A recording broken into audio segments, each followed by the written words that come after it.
Ahoy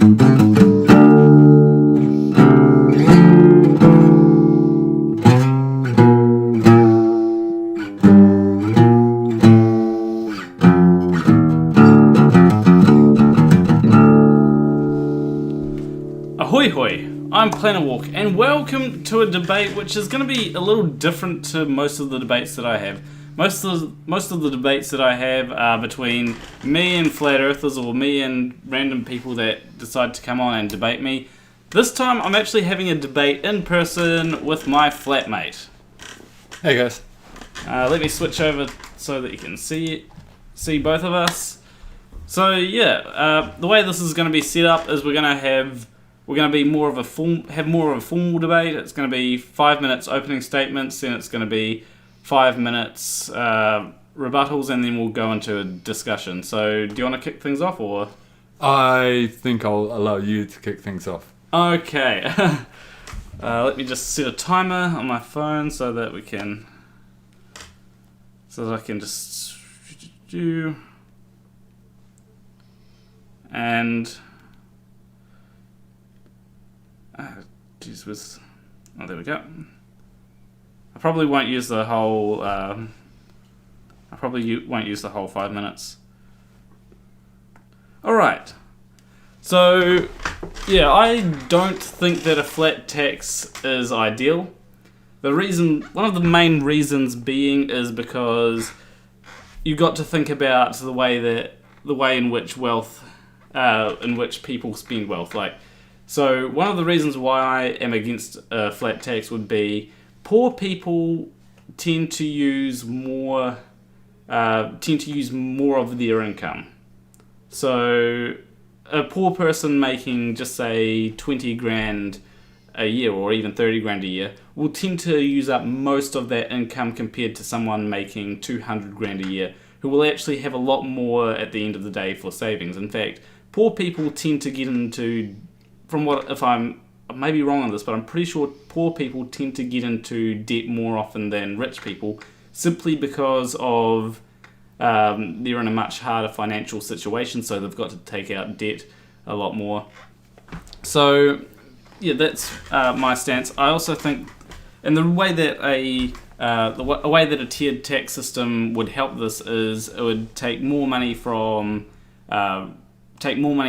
those that actually have money compared to those that don't have money. Now, a flat tax system, whilst that would still take more money from people that have more money, it would take a higher percentage of money that they don't really need from richer people. Whereas with a flat tax system, you'd be taking money from poor people that need that money. Not to mention that that it would also take money that wouldn't, because it's taking money from rich people that wouldn't spend it. It also would help with the economy, because having more money floating around, because the government would spend that money, having more money within the economy does help with the economy. So that's my my stance on that, and I still have 2 minutes and 50 seconds left. But anything else you want to add, or? No, I think that will be it. So yeah, I'll just whenever you're ready, you've got your 5 minutes opening statement. Right. So I think a flat tax rate is fairer. I think it's fairer for individuals. I think that a progressive tax system is basically forcing people to support those who are, that may be poorer. However, there's individual choices that people in those sort of lower, pay grades, decisions that they make that stops them from being able to get financial freedom. And I think across the board, it's not the responsibility of a person who's made money to have to go and therefore support people. But I think we have things like donations, which gives people the opportunity to make a choice where they can give back to the society. But overall, people shouldn't be forced into it.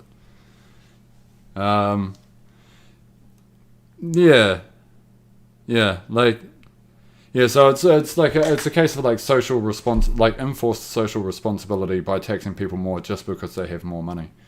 Yeah, I think there's perhaps some things that you can look at where, okay, people earning less money, yes, they have to spend more of their money, but that's more of a case of like, what's the minimum wage standard?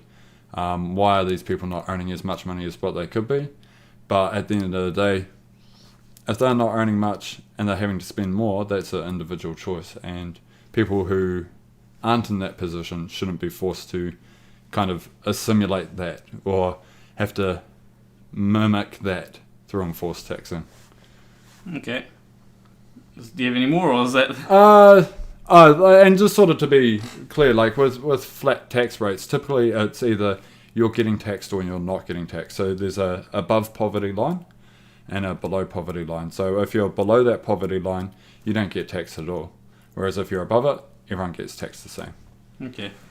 That still sounds a little bit like it would be somewhat, I think it's progressive tax rate or a tiered tax rate, but... yeah, kind of, because it's either you get taxed or you don't. So it's there's a progressiveness to that, but...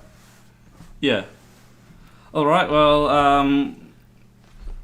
I'm always unsure about who should go first in these things, because I feel like you should go first in the response, but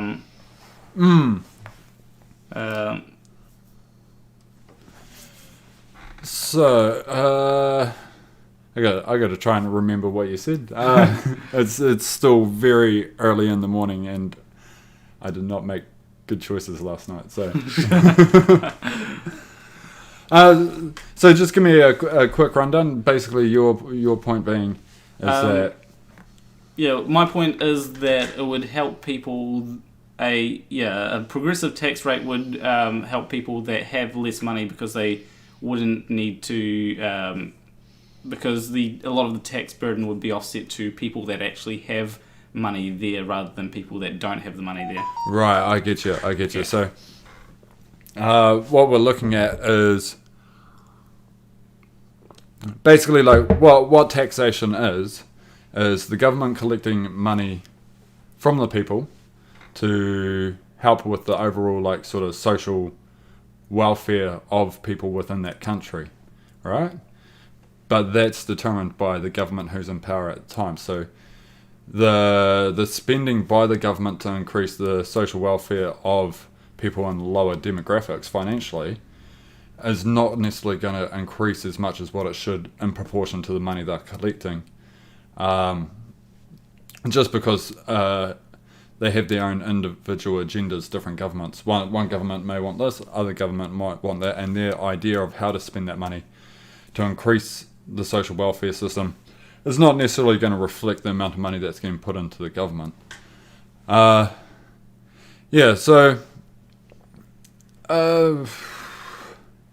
people with more, I think, like income tax takes up pretty much most of the government's revenue, right? That's where most of their income comes from. There's a few other places as well. Yeah. So, I don't know, man. Do you really think it's the responsibility of the wealthy to look after poor people? I think that it's when it comes to wealthy people, it's more they've benefited. There's more that they've benefited from the system, and they have more of a responsibility to put back into the system that they benefited from. Right. So wealthy people are benefiting from the system. Yes. In which sense?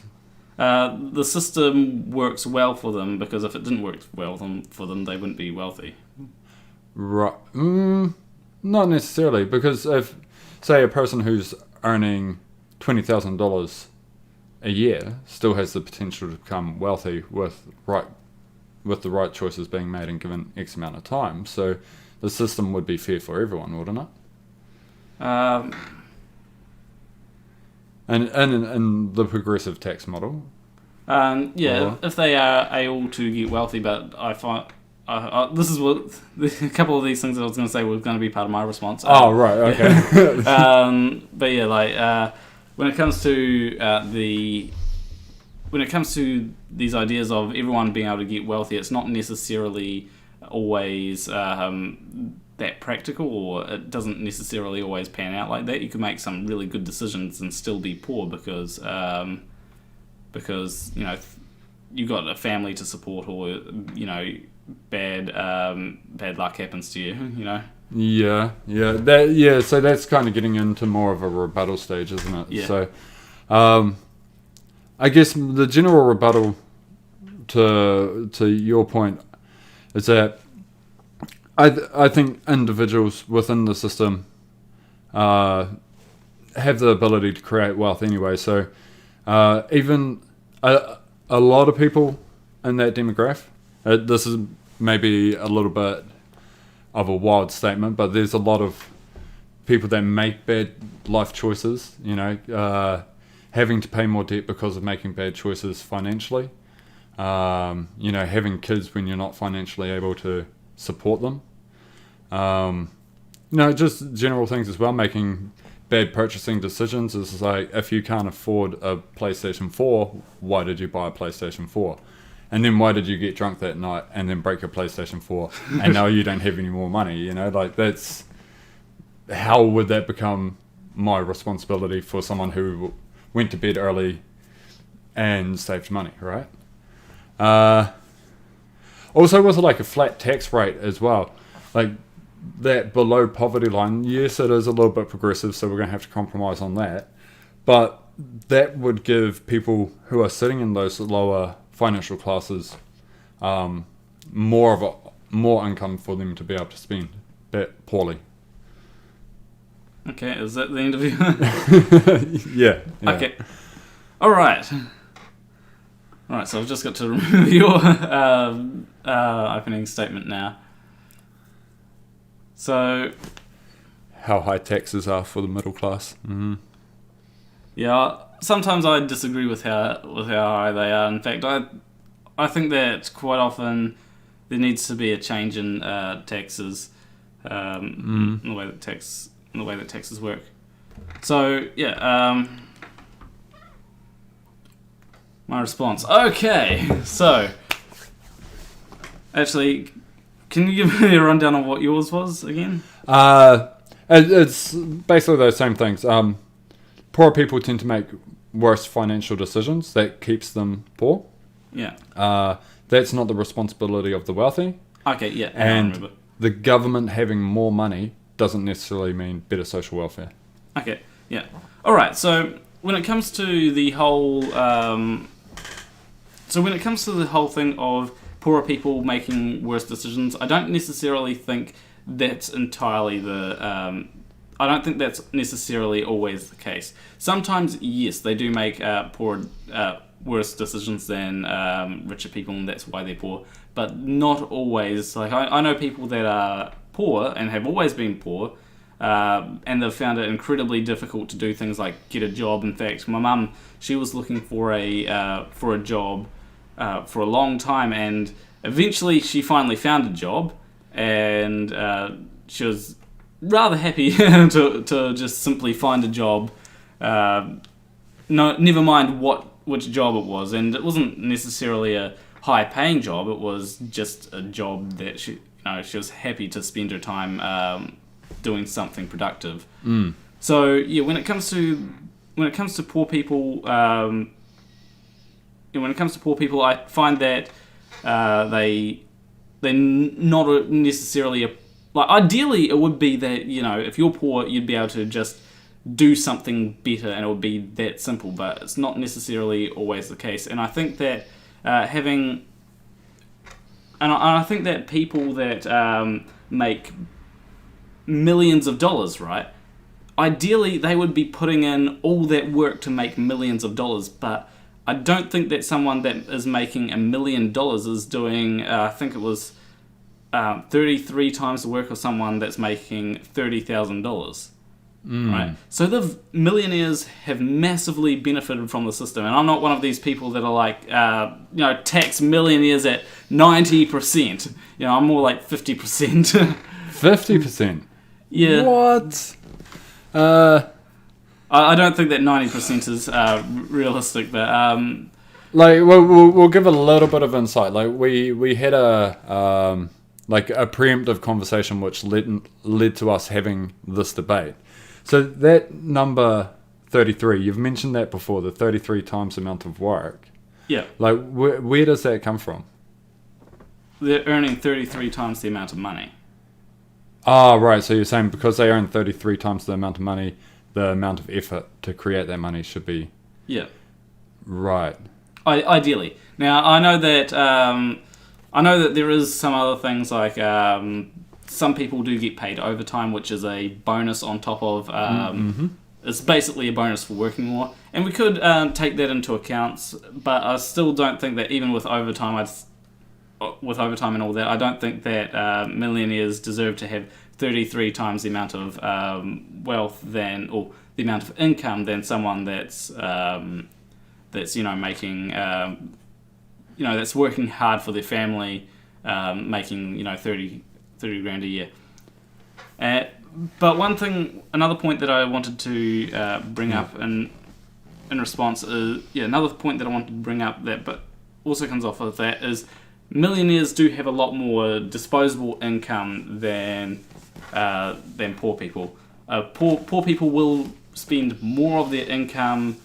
So when it comes to things like savings, at the end of the day, people that make $1 million will have a lot more money left over to put into savings. So that money that they accumulate. Those millions of dollars, they can accumulate that constantly over someone that can't accumulate any money. Maybe a poor person can put something like $20 a week away, but it won't be a high amount like a millionaire can. And so that's why I think that it's a good idea to tax millionaires a bit higher, because they do have a lot more disposable income that they're not going to spend and isn't going to... and even on an economic sense, it's not going to do much for the economy. So Right. Alright, so we'll now go to open discussions. Yeah. What's everyone? What's everyone saying? Yeah. A poor person gets... Pay the highest. Some of the happiest societies pay the highest taxes. Yeah. One person said, if a poor person gets rich by making better choices, then the system worked for him, so the progressive tax is fair. Ah, right, yeah. I think it's just about financial choices. Like, so something you said is that someone are on a low income with a family, not having much money left over at the end of the week. These are all choices made by an individual. You can reduce spending, you can reduce expenses, you can choose to make better life choices before starting a family. If you're not financially sound to be able to support a family, why did you bring another person into the planet? That's more of a selfish thing, But then it's still a little more complicated than that. So, I do disagree with people that go out and get pregnant at like 18 or even 16 in some cases. Even 25. If you've got no job and you're 25 years old, why are you getting pregnant? Yeah. I do disagree with that, but I don't necessarily think that everyone who is poor is like that. Maybe it's someone... a lot of people don't necessarily... a lot of people don't necessarily get the opportunity... actually, let me phrase that.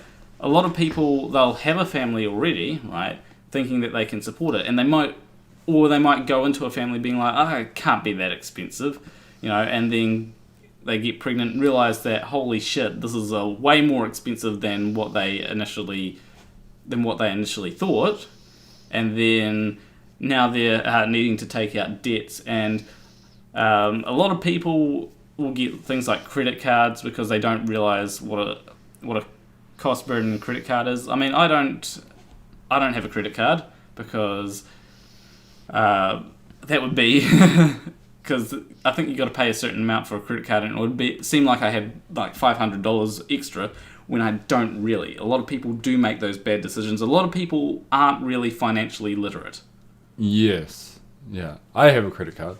Just to brag. But yeah. Yeah, I generally recommend getting rid of the credit cards because I've never heard anything good coming out of credit cards. Well, I suppose that's where it comes, like financial literacy. Yeah. Like if you know how to use financial systems correctly, then you're not going to get trapped.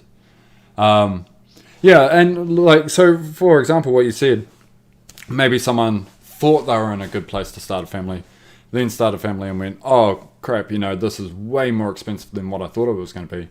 Say, for example, me sitting here as a millionaire doing my own thing with better preparation that's allowed me financial freedom. Why am I paying more because that person didn't,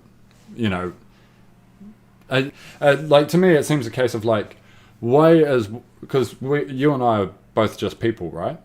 And say, for example, you have $1 million, I have $10,000. At the end of the day, we're still both people. Why should you get taxed more than me? Well, at the end of the day, now this is where the ANCAP argument comes, or the highly libertarian arguments come in. It's, they will say already richer people are paying more in tax than poor people because they and they don't go into the next step, and it's because they're making more income that they get taxed higher. So an argument could be made that it's everyone should be taxed the same amount. But when you go down that route, people would be getting tax money that they don't have. So already rich people, even under a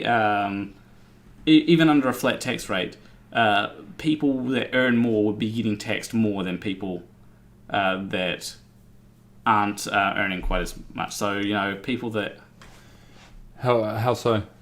Because it'll be 20% of $1 million is a lot more than 20% of $50,000. Yes, yeah.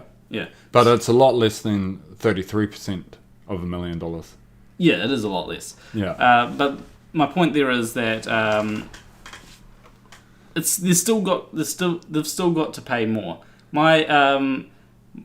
Essentially, when it comes to me, I think that they should be paid more in proportion because they have more disposable income, right? More money that will probably go towards savings, but they're not necessarily going to use straight off the bat. And when it comes to poor people, they don't have as much for savings. And a lot of times, savings will go to things like retirement and things like, or sometimes even, I think America has like 401ks over there, which is basically their retirement savings, instead of a pension like we've got here in New Zealand, right? So when it comes to that, I think that it's a good idea to tax them more because poorer people won't have as much for savings, and you can argue that it's because of their decisions, but I don't think that there's any decision that certain poor people can make that's going to make them a millionaire. Yes, there is. Well, just on that, there is definitely a decision that they can make, and that's the decision to do it. So you use the example of your mum, and I'll use the example of my mum. Like, sort of similar situations. She's gotten a job, she's able to financially support herself. She doesn't have any drive or any ambition to create more wealth for herself, or not even, she's 60, 61, like not even seriously considering her retirement. And like, this is my mum and I love her, like she's a beautiful person, but those are choices that she's making. And I've had conversations with her about her retirement, about the necessity for being able to be financially free and having a good quality of life once hitting retirement age. But she doesn't make those decisions. So she's got the understanding that it can happen, the ability to make it happen, and then makes the choice not to make it happen. So the number one thing that people with not much money can do or the one thing they can do to become a millionaire is decide that that's important and then make the decisions based around making that happen. Now, the other thing you said was millionaires have more disposable income, right? Yeah. Well, that's an opinion. Like, like, you know, if they're budgeting and managing their money, like, how much of their money they use is up to them, and it's not disposable. It's their money. It's not like, oh, you've got a few computer monitors here, like one of those is disposable, you know. It's like there's a purpose behind having that, you know. Yeah. Other thing is, like, on a flat tax rate, like, people with more money are going to get taxed more anyway. Yeah. Because, like, the 20% of $1 million is a lot more than 20% of 20,000. But people who have more money spend more money, and spend more money on luxurious items. And if we have goods and service tax, and I spend 20% of my income, which is $200,000, on services, if you spend 100% of your income, which is $20,000, that's $180,000 worth of tax that you haven't paid. My response to that would be that when it comes down to richer people, the reason why I bring up the whole disposable income thing is because a rich person will be paying, when it comes to the progressive tax system, the higher taxes that are paid by the rich are generally meant to offset the lower taxes paid by the poor, right? So with a flat tax system, everyone pays the same amount. So people like the middle class, they have to pay more in taxes than they would, because otherwise the rich would, because the rich is no longer paying a higher tax, right? So let's say it's in New Zealand, we've got 10.5% for people earning a certain amount. So that you'd have to change it all to something like 20%, right? And that would be eating into money that poor people simply don't have. And you could argue, well, they just need to budget better, right? That could be one of the arguments. Yeah.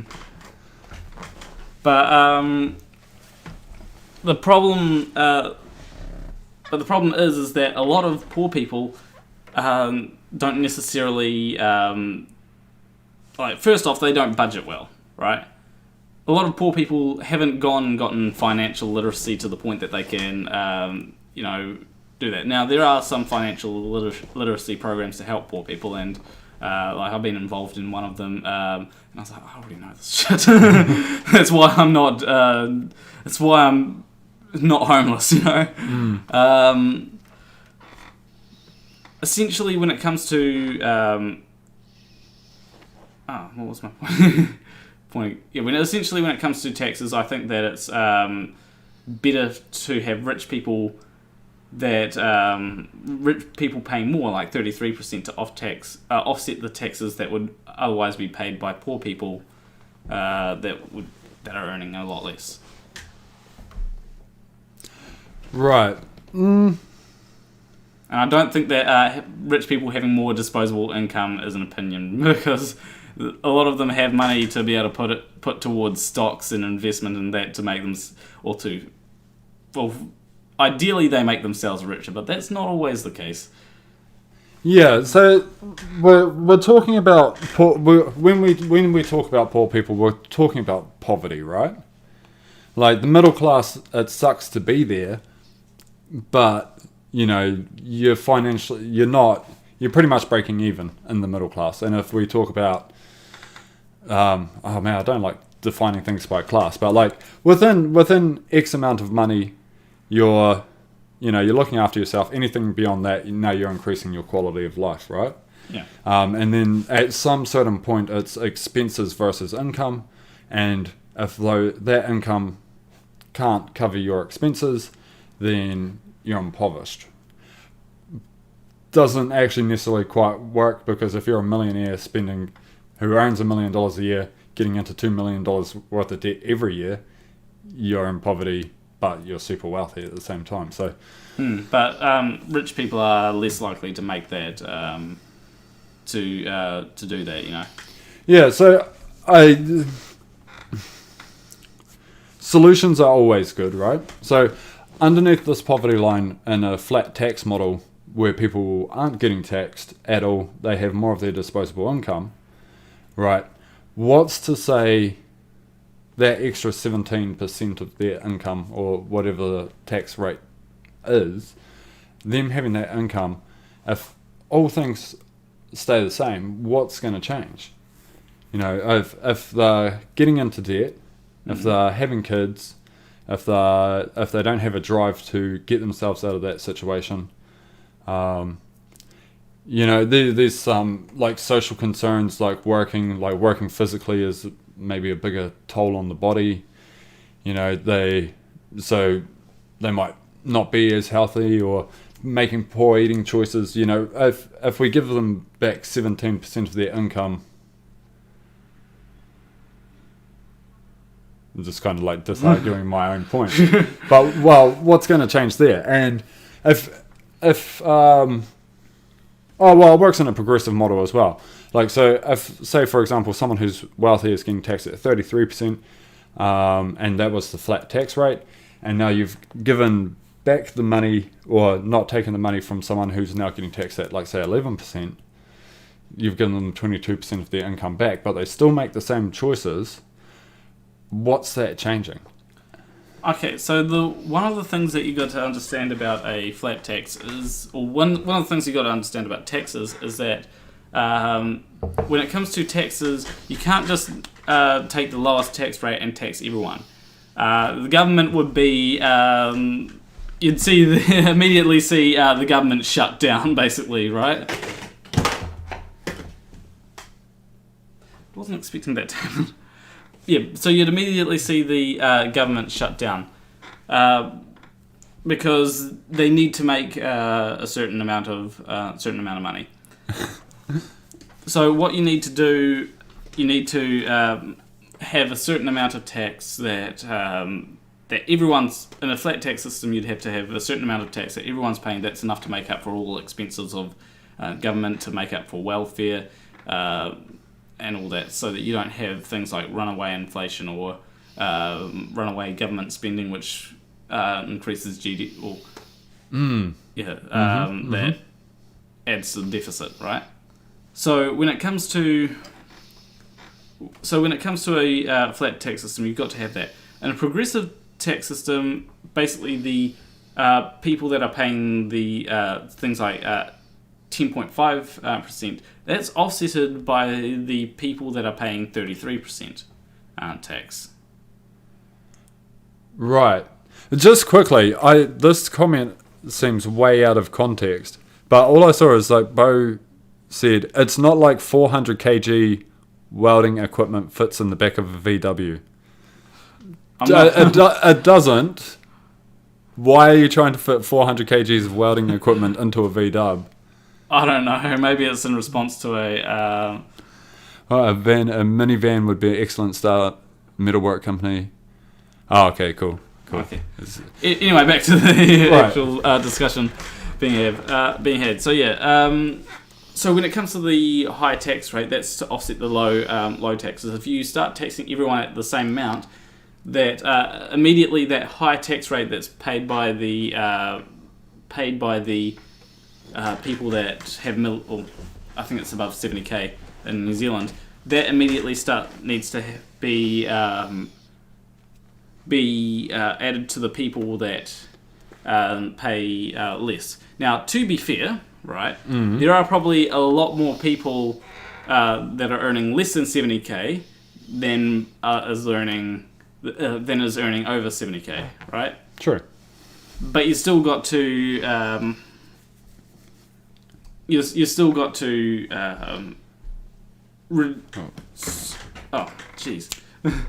you still got to balance it out. So maybe you've got the 10.5% tax and all that and the progressive tax system, and you could say, okay, let's say 20% tax rate in flat tax, right? Maybe that's enough to even it out. It's not going to be 10.5% tax because it's too low. Yeah.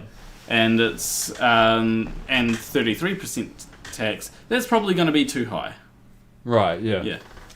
So generally, you want to have something somewhere in the middle that you'd expect enough that you'd expect it to all balance out. And the problem is that you now you're now taking money from people that make a lot less. You're now taking more money from people that make a lot less. And either the burden falls on them to now suddenly have to budget a lot better because there's a lot of people that are really fucking stupid that are earning this much, and this much might be 50 grand, right? And now they're and they pay about this much as well, and it's like, holy shit, you're cutting it close to the wire. And it might, you might have people that are earning like 40 grand. And now suddenly their taxes push that up to here. And it's like, okay, you got to start budgeting better, mate. Yeah, right. Yeah, there are people, I've heard like really fucking retarded people. I'm sorry if that offends people, but seriously, that kind of makes it sound, kind of supports your argument sometimes when you got those people that are, making really bad decisions. Yeah, so like that is one of these predominant factors, because like from the onset, what I said is like people who have money, it's not their responsibility to look after people who don't have money. That like should there be some sort of system to like, this is going to be a little bit wild, but like poor people are more likely to do violent crimes and so on and so forth because of desperation. So it's smart that the not less fortunate, but the less earners, it's necessary for them to have a quality of life that isn't forcing things like crime to happen. But me as an individual, that's not my responsibility, it's the responsibility of the government. So you did make a point, maybe if the flat tax rate was too low, the government wouldn't earn enough money to be able to look after the people. That's a decision that needs to be made by the government, and we know that there's wild amounts of government spending that occurs that is sort of just on a treadmill, spending money in areas that's not making things change whatsoever. Yeah. Like one of the perfect lies is, we're going to tax cigarettes more because we want people to quit smoking. If you wanted people to quit smoking, why wouldn't you just make it illegal? Yeah, I think it's more... I think the main reason for that is it's more incentivizing people to quit smoking, because otherwise... By robbing them. If you made it suddenly illegal, because there's so many people that are addicted to cigarettes, it would be like, well... they'd suddenly be like, what the fuck? This is a breach of my human rights. Why can't I... I'd say progressively increasing the tax on a product. Well, imagine if you went to the supermarket to buy milk, and then, I don't know, we get government... No. Let's say you go to the government to buy steak, and then we get a hard vegetarian government that says, oh, steaks... No, I don't believe people should eat steaks. Well, we can't take steaks away from them. We'll encourage them to not eat steaks by raising the taxes on it. And then progressively over time, your steak gets so expensive that you can't afford it anymore. Or going up to someone and saying, like, oh, don't think you should, fatty food tax, that happens. I don't know if it's regressive taxing, but that's kind of getting off topic anyway. Social responsibility of individuals. Social responsibility of the government. An individual may want a nice society, but if you've got enough money, you can afford enough protection, or you can move to an area where you're not going to be affected by people who are making poor life choices that now become a security risk to your own life. But then there are good people out there who are good-hearted, want to help the less fortunate, so they decide to donate. But that's a choice, But then you've got a lot of people that are also interested in profit, or get way more money than they actually need. So, for example, I think, how much does Robert Downey Jr. get paid to appear in like the Iron Man? I have no idea. Wasn't like $10 million per appearance? Well, let's go with that, yeah. Yeah.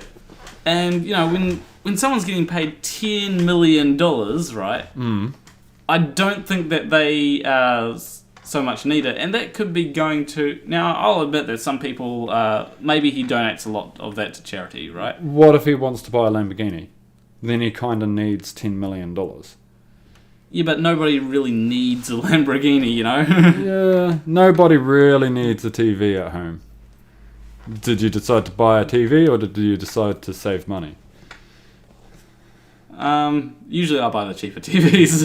Yeah. That allows me to buy a TV and save money. But yeah, when it comes to a lot of things, it's like a TV, I'd argue, is generally a lot lower of a cost, so it's not going to be as much of a financial burden. Depending on in relation to your income. A TV for a poor person is an expensive cost. If you earn $20,000 or say $30,000 a year, and then you go out and get a $5,000 TV on credit, what's that? That's 5, 10, 15, 20, 25, 30, 6. So what's that? Not 60%, but math. What's 30,000? What's 6?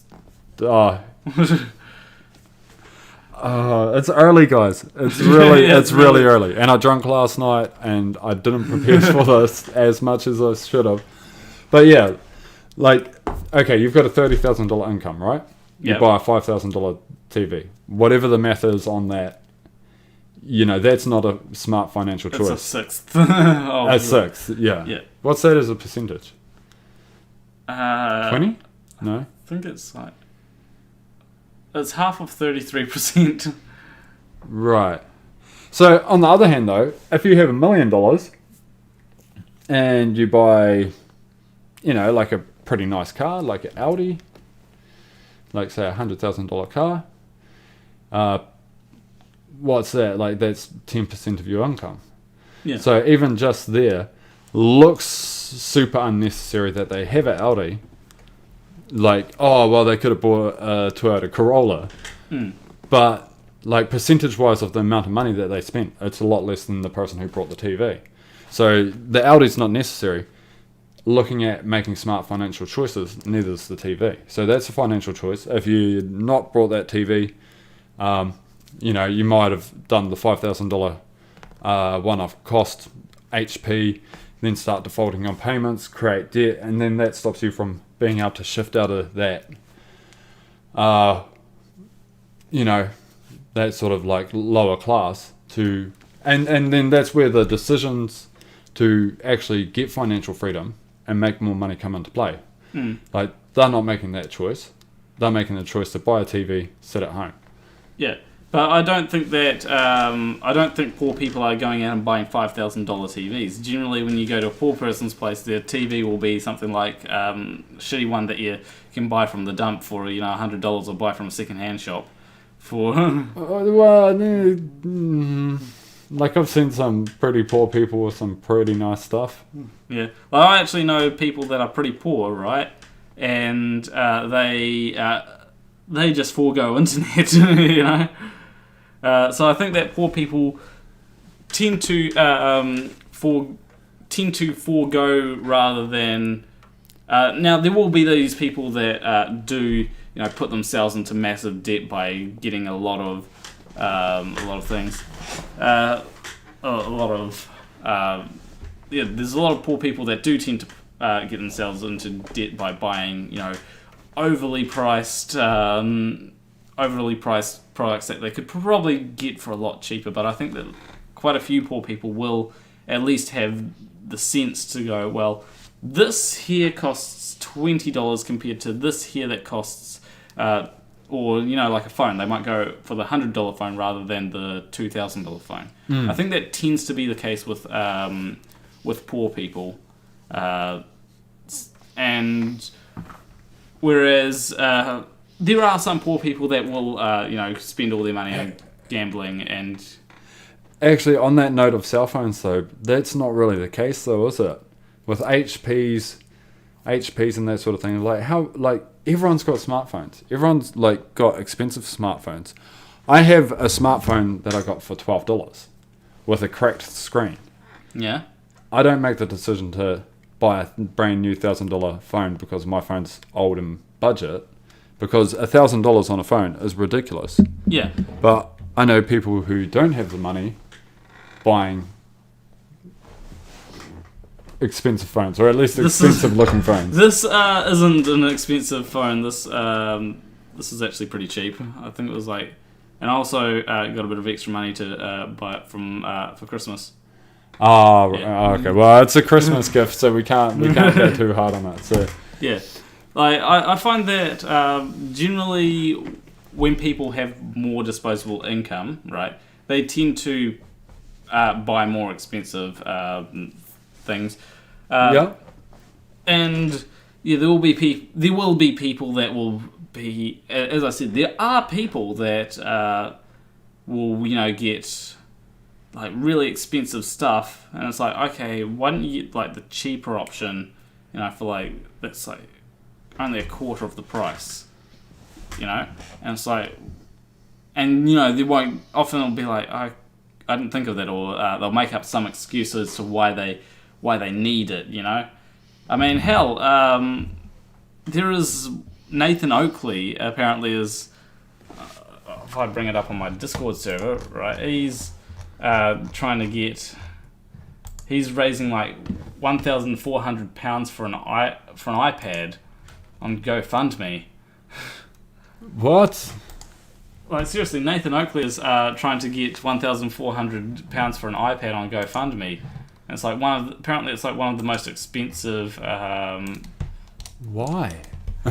Because he doesn't have the money, because he's poor. Now I'll admit that Nathan Oakley is probably more of a choice to be poor rather than a because I believe he was in a company selling equipment or something, right? But I don't think like these exceptions, I don't think that's necessarily the trend, or it doesn't. Also, we're not getting forced to buy him iPad. Yeah. That's like people are making donations, deciding to support someone who's so-called less fortunate. My point is that he doesn't really need to buy the most expensive iPad. But yeah, what I do want to get back to is the because this idea that a rich person can buy a Lamborghini. Rich person should be able to buy a Lamborghini. I don't think that they necessarily need to like buy a Lamborghini right away either, right? Like, sure, you can have your Lamborghinis, right? But you don't need to go ahead and buy it like as soon as you're making like $1 million or making enough money, and they'll still have the disposable. And I think that after getting taxed like 33%, right, or even maybe 50% for every dollar over $1 million, I think they'll still have the disposable income to be able to go ahead and buy a Lamborghini. That's a massive amount of money for the government to take, though. 50% of your income. Imagine it. If you earned $1 million and then 500,000 of that went to the government.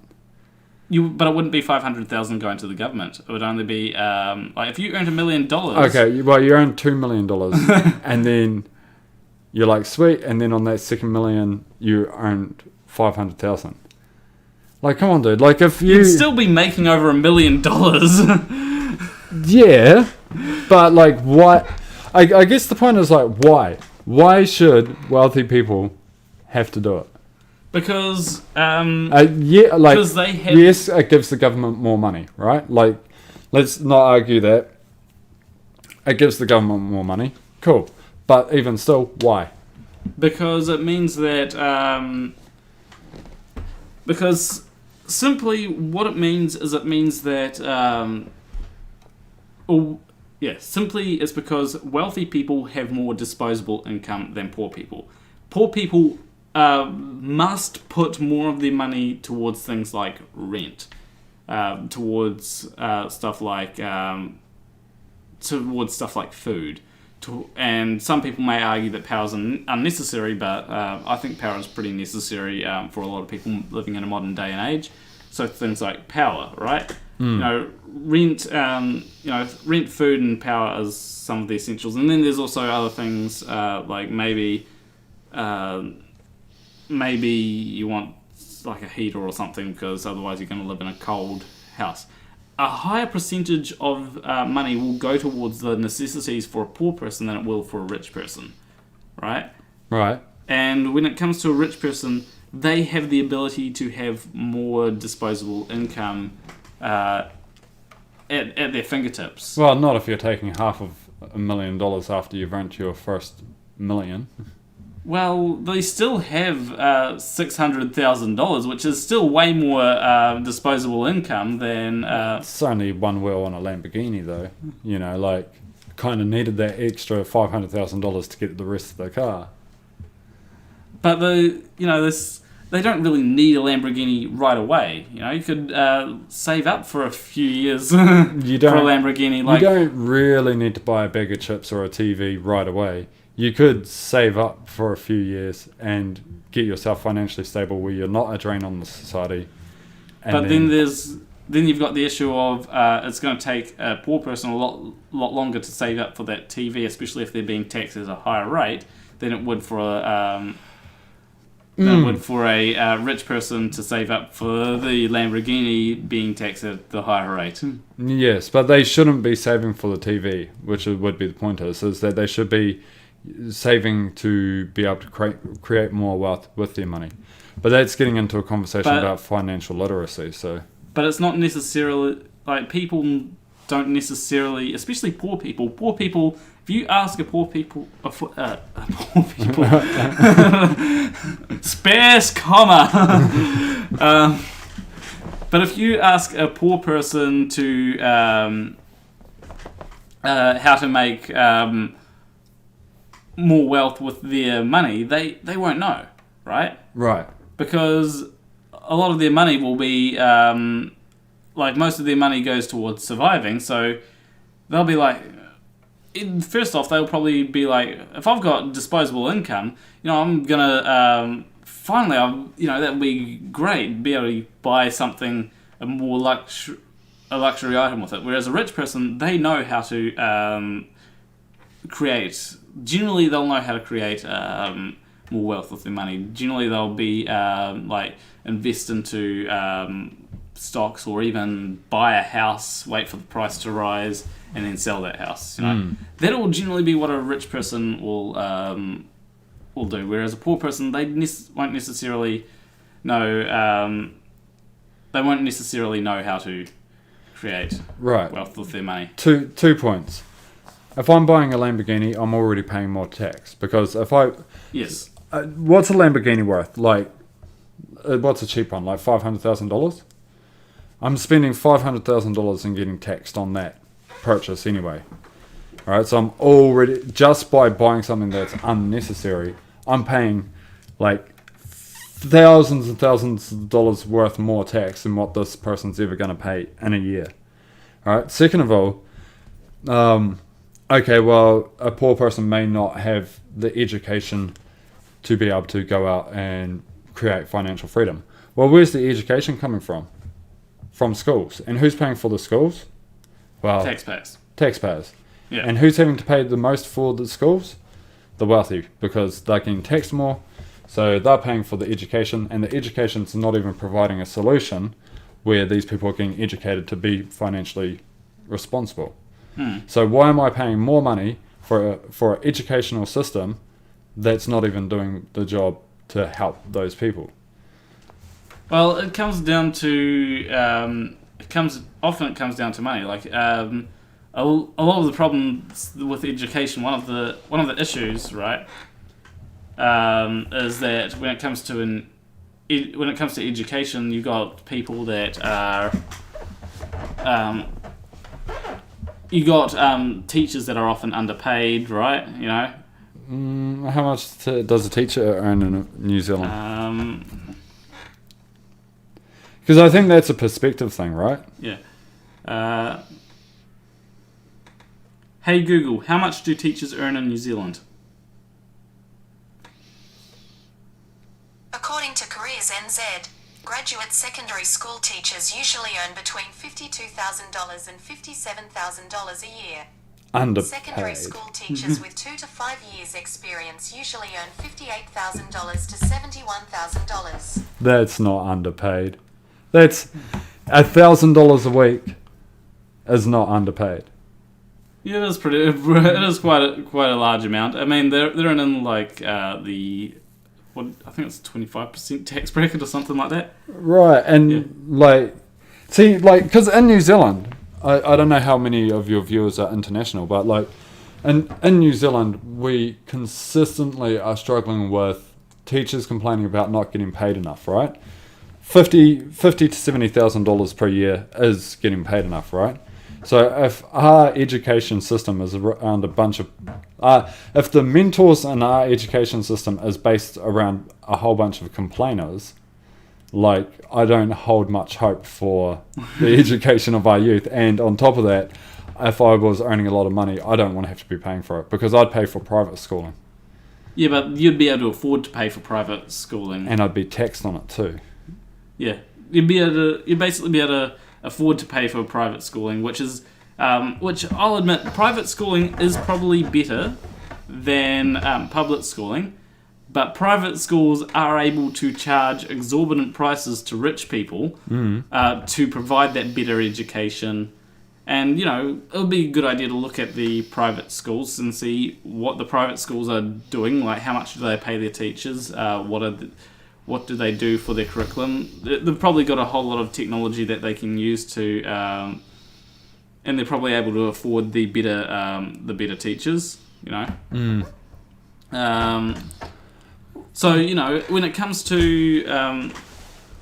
to things like that, it's general. I think that it would be better to actually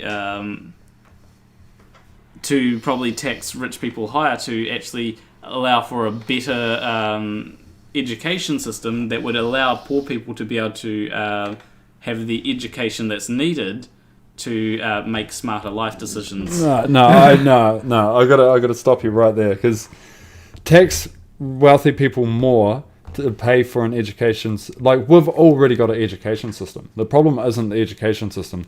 The problem is the quality standard within that education and the curriculum, which is decided by the government. Right. So, like, we don't need to get a better education system. Like, ours compared to a lot of places is phenomenal. It's the level of education which is happening in there, and you don't have to spend more money to make that happen. You just need to make decisions on what's important. I don't know for a fact, but like, public schools in general don't teach finances. Yep. If you just change that one thing, it would make a drastic change. Yeah, but there would be things like the cost of, because you'd need teachers that would have to know about finances, and so you'd have to pay them. So there would be a little extra cost. Maybe even retrain the teachers would cost a bit less, but then you've got to retrain the teachers, and it's going to cost money. Like, say for example, you've got a teacher like, oh well, you're complaining you don't get paid enough at $50,000 a year. Do you want to make $70,000 a year? Cool. Well, I learned this subject matter of how to teach finances. Now you've got a $70,000 wage. Hopefully the teacher is a little bit more happy, and they're providing better education, or, well, not even better education, like some financial education for youth. Like, because we don't have that at all, and that's half of our problem, because finances usually get discussed in house and in family, or in private schooling, right? So, yeah, like, taxing someone more to, like, do you see where I'm coming from? Like, if I do get where you're coming from, right? But I don't necessarily think that just teaching people about financial security, right? I don't think that everyone's going to start making $1 million. Probably not. I think that the people that earn $1 million is probably going to stay roughly around the same that we've got it now. I don't think that's going to increase. I mean, and by $1 million, I mean proportional to inflation. Yeah. Because I think that eventually we'll have everyone earning $1 million, but I don't think we're anywhere near that currently. So yeah, when it comes to that kind of thing, I don't think that there's any way to teach poor people. I think there is. I will agree that yes, there are ways to teach poor people. Hey, don't make this dumb fuck move of blowing all your money on credit cards, right? But I don't think that there's I don't think there's any way of saying, here's how you make $1 million. And that's one of the biggest problems I find, is that you've got people that are making $1 million that are doing, are they doing 20 times the work? Are they putting in 20 times the effort of someone that's making $50,000? Maybe sometimes they are, right? Maybe sometimes they are putting in 20 times the amount of effort.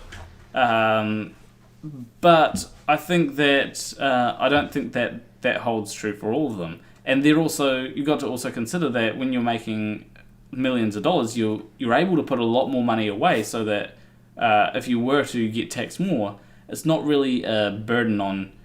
It's not so much a burden on you. It's just that you're not able to save as much as you would have. Or spend. Well, I don't think that millionaires are spending just under the amount that they're that they're earning. I think that they're probably spending like a buffer zone. Like they've definitely got a buffer. Yeah, I think they've got quite a large buffer zone, and it could be. I could use that argument of, if millionaires are just are making just under it, maybe they've got to spend their money more wisely to account for the tax. Do you mind if I disappear for 5 minutes and come back and regroup with us, or do you have chat to go through? Yeah, I'll go through some of the chat and see what people are saying, and then I'm gonna secretly research for 5 minutes and try to figure out arguments. But so we're kind of moving away, just for a thought for when I come back. We're kind of moving away from the flat tax versus progressive tax, and now we're talking more about the morals of being taxed, really. Well, yeah, that is always a discussion when it comes to the morals of being, or when it comes to taxation, is there is always the morals of being taxed, because when you're talking about tax, that's kind of a big thing, isn't it? That wasn't that in your opening statement. You don't think that people should have to pay. You don't think that rich people should have to pay more than poor people percentage-wise in their earnings? Yeah, definitely. I don't think it should be an enforced responsibility. Now, me as an individual, I like to think I'm a good person. Within reason, I'm a good person. If I had a lot of money, I'd like to maybe help a few people out. I'd kind of do that already as it is. But that's my choice. That's not being enforced by a government. That's not even spending the money wisely to help solve some of the problems that they're trying to solve. But give me 5 minutes, I'll be right back. Guys. Some of these comments are absolutely awesome. I do have. I don't know if anyone mentioned space comma. I'll have to see. I'll just see what people are saying in the chat. Public schools had better curriculum and standards, a lot of rich people wouldn't have a problem supporting it. Yeah, probably. If the rich had to put their kids into public schools, what standards improve? Actually, yeah, I'd agree with that. When it comes, one of the stupid things, right, is the whole way in which zoning works in New Zealand. If you're in a rich area, rich neighbourhood, your schools will generally, I think they generally receive more money or something. No, if your students are doing better, right, and this is a stupid thing that happens in New Zealand. If your students are doing better in your school, then you receive more government funding for your school, right? or at least this is the way that it used to work. I might be inundated. That's stupid, because this means that richer schools, or schools in richer areas, because generally richer people will have more of an incentive to go get education. People in richer neighbourhoods will have schools that are funded more, meaning that the schools that are funded more will, get... the schools that receive higher funding will be able to teach their students better. It's really a catch-22. The idea is to try and incentivize schools that aren't doing well to make their students do better. But the problem is that without the funding to do things like maybe afford the best technology, or maybe afford tools that will help their students, right? They've now got to make do with what they've got, which is going to put them at a disadvantage. I think that's a really stupid way of doing things, and I believe a lot of people have been like, yeah, this isn't leading to the way that isn't leading to the intention that they had. The intention might be to incentivize schools that aren't doing that well to the intention usually is to incentivize schools that aren't doing too well in terms of education to do better, by saying, if you do better, we're going to give you more money. But yeah, and then the worst thing is that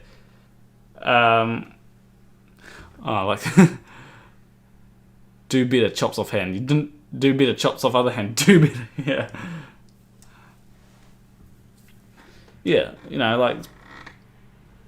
it is very hard to...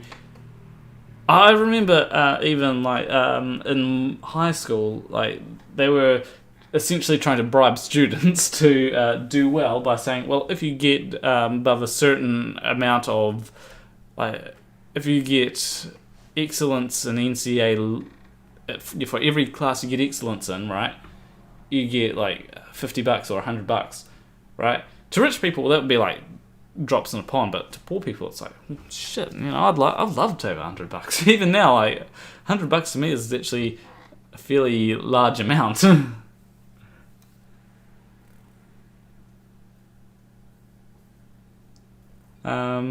What's other people saying? Yes, life is difficult. That doesn't mean income tax is moral or wealth distribution is a good system. I think wealth distribution is a good system. The reason why I think that is because generally when wealth inequality is low, there are better standards of living for everyone. People generally don't need more than $200,000 of income in a year. I'm not sure if that's before or after tax. That's why I have no problem with insanely high taxes on people earning over $1 million. Because if you've got insanely high taxes on people earning over $1 million, they're going to have that $200,000 of base income that they don't need anything more than, really, especially to live a happy life. I think that might be in the US. I'm not sure where it is everywhere, though. So generally it's $200,000. I think that's what the research has beat out. I may be wrong on that, though. Alright, you're back. I'm back. Alright. Where are we at? So one of the points that I wanted to hit on is to do with this disposable income argument, because there's one thing that I keep on bringing up in my mind, but it never comes out. Right. So when it comes to corporation tax, now I may be wrong on this, but I'm pretty sure corporation tax is based on profits. Mm-hmm. So do you think that corporation tax should be based on all revenue, or do you think it should just be based on profits? Ah, right. I think just on profit. Just on profits? Depending on what loopholes they have. Yeah. Because the progressive tax system allows for a lot of loopholes for businesses to, do some clever accounting. Yeah, accounting tricks. And I think that loopholes should be closed up there, especially when it comes to, donating. Well, one of the things is quite often this is why I don't donate at supermarkets. You know, the supermarket is like, oh, do you want to donate $5 to the Red Cross while you're here? It's like, no, I'm not going to give you that tax break. I'll write it off on my own taxes, you know? Yeah. Even though I've never... even though in the past I haven't actually used donations as tax write-offs, so I probably should do that, though. But yeah, when it comes to the supermarket, they're able to use the amount of money that they get from people and basically use that as a tax write-off for their own company. Whereas if you didn't donate, they wouldn't be able to... You know, if they were doing it out of the goodness of their heart, they'll just donate, you know? Rather than saying, oh, why didn't you donate? Although, to be fair, some companies will match it dollar for dollar. Yeah. Well, yeah, that's true.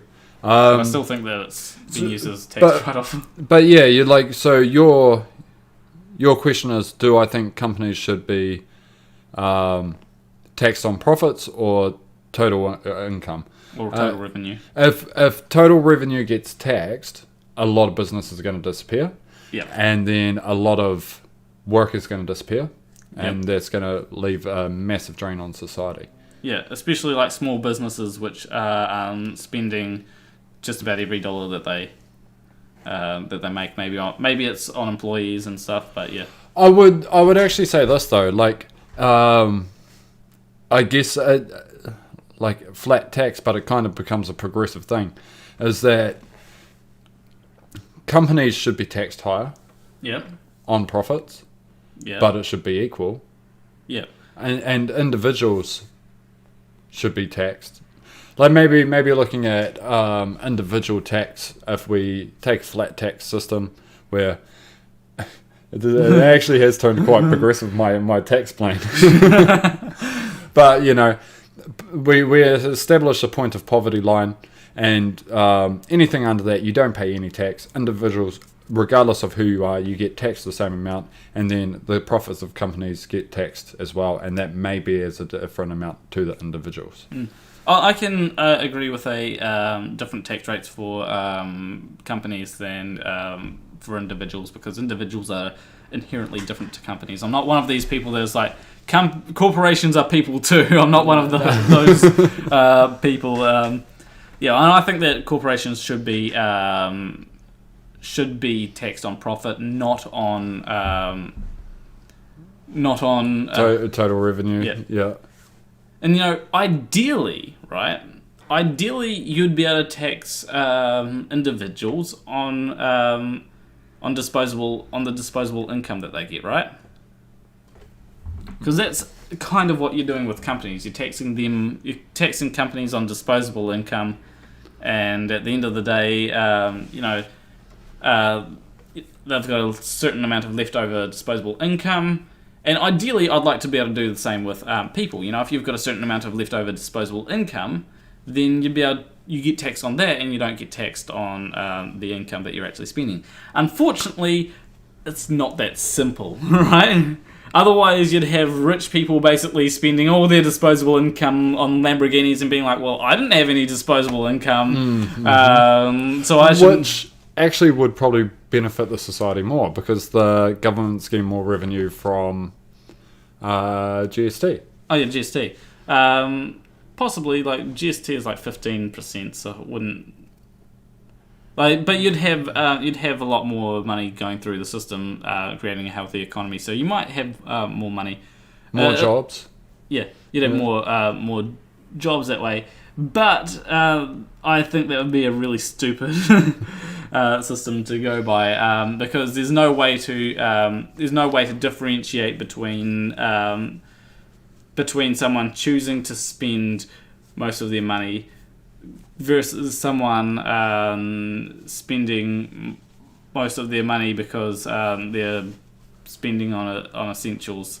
Because, you know, you could have people that classify things as rent under essentials, but they're living in a really expensive neighborhood, and, you know, they've got to pay like $1,000 a week on rent, whereas they could just choose to... you know, spend a lot less money, like, you know, maybe $135 to live in a cheaper a cheaper area. So yeah, I think that the way that you make up for that is you tax people on what is expected to be more based on what is expected to be disposable income.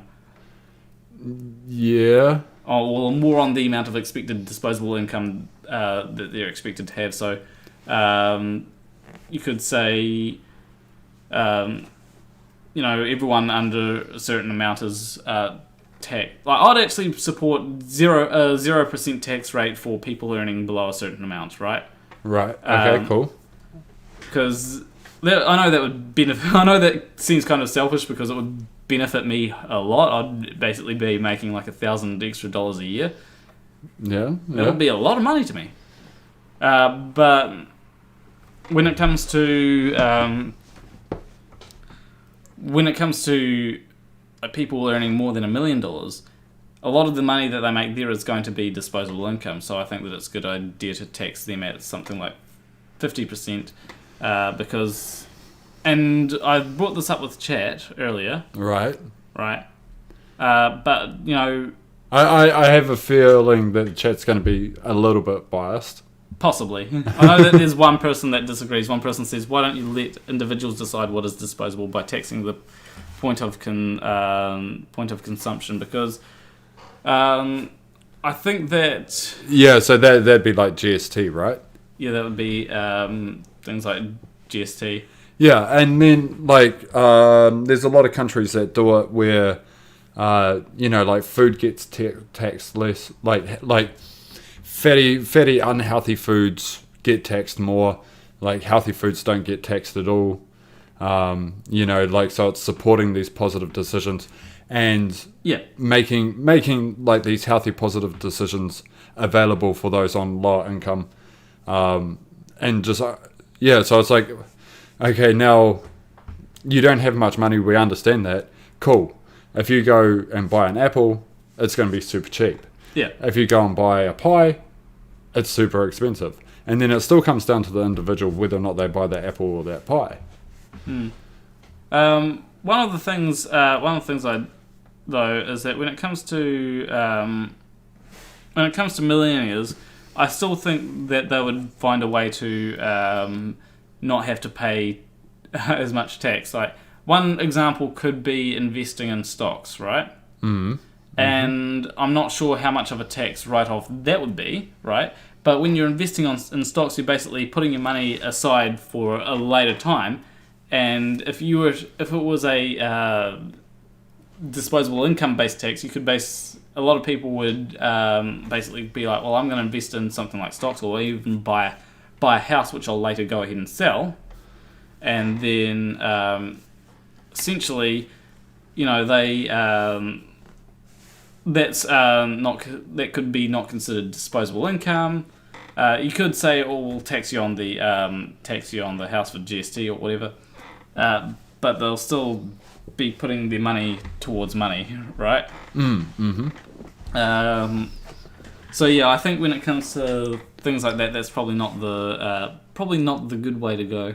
But it would. I don't know. Maybe we could try that, but I'm not sure how much of a disaster it would be. I think it would be better to go with something that works. This, buy apples, make pies, get rich. Yeah. See, now that's smart financial decisions. And that's the means to become a millionaire right there. Buy apples, sell pies. Yeah. Well, when it comes to things like, there are ways to invest to get money. Like I have done things in the past, right? That is very capitalistic. Right. So, for example, I went to this when I was living up in Christchurch. I went to Linwood, right? Oh, okay. Did you live in Christchurch? Yeah. Yeah, I lived in Linwood for okay. for quite a while. So there was this market, right, that I went to, and I'd often go to the market, buy these lollies that were like $1 for a huge bag. Yeah. And then I'd go back to Hornby, sell them at a profit, make like sell them for like $10. What? You know, go door to door, be like, "Do you want to buy a bag of lollies?" Yeah. Yeah, that worked well until my parents realised, wait, there's some dicks in this bag of body part lollies. Oh. Yeah, and then it's like, Yeah. yeah. So. Yeah, now, okay, so that's you using capitalism for personal gains, right? Yeah. Now, what if that $10 that you had been making off your $1 bag was getting 50% tax, and now you're only making $5? How would you feel about that?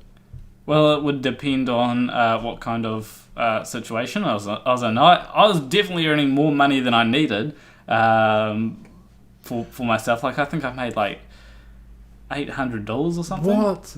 Off lolly hustling? Yeah. Yeah. So let me make a statement then, right? I think progressive tax works to support a broken social system. Okay. Because the basis of taxing the rich more and the poor less, it's all based around making sure that poor people are being looked after. Yes. Right. And what we're doing is we're funneling more and more money at the government through those who are earning more money, and it's not fixing... Well, it doesn't seem to be fixing the problem. Like, I don't know the stats on poverty, but I imagine it's increased. Yeah, can we get, like, poverty stats? Like, just say New Zealand? Yeah.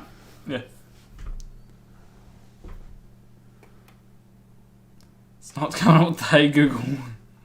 Hey, Google. Oh, wait. Oh. What are the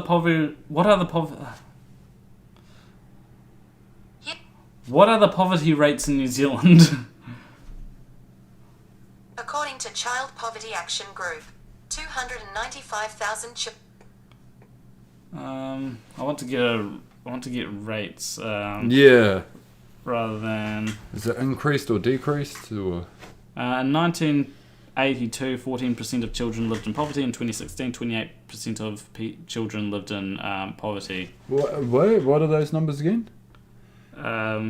So what's that? That's in 34 years, poverty rates doubled.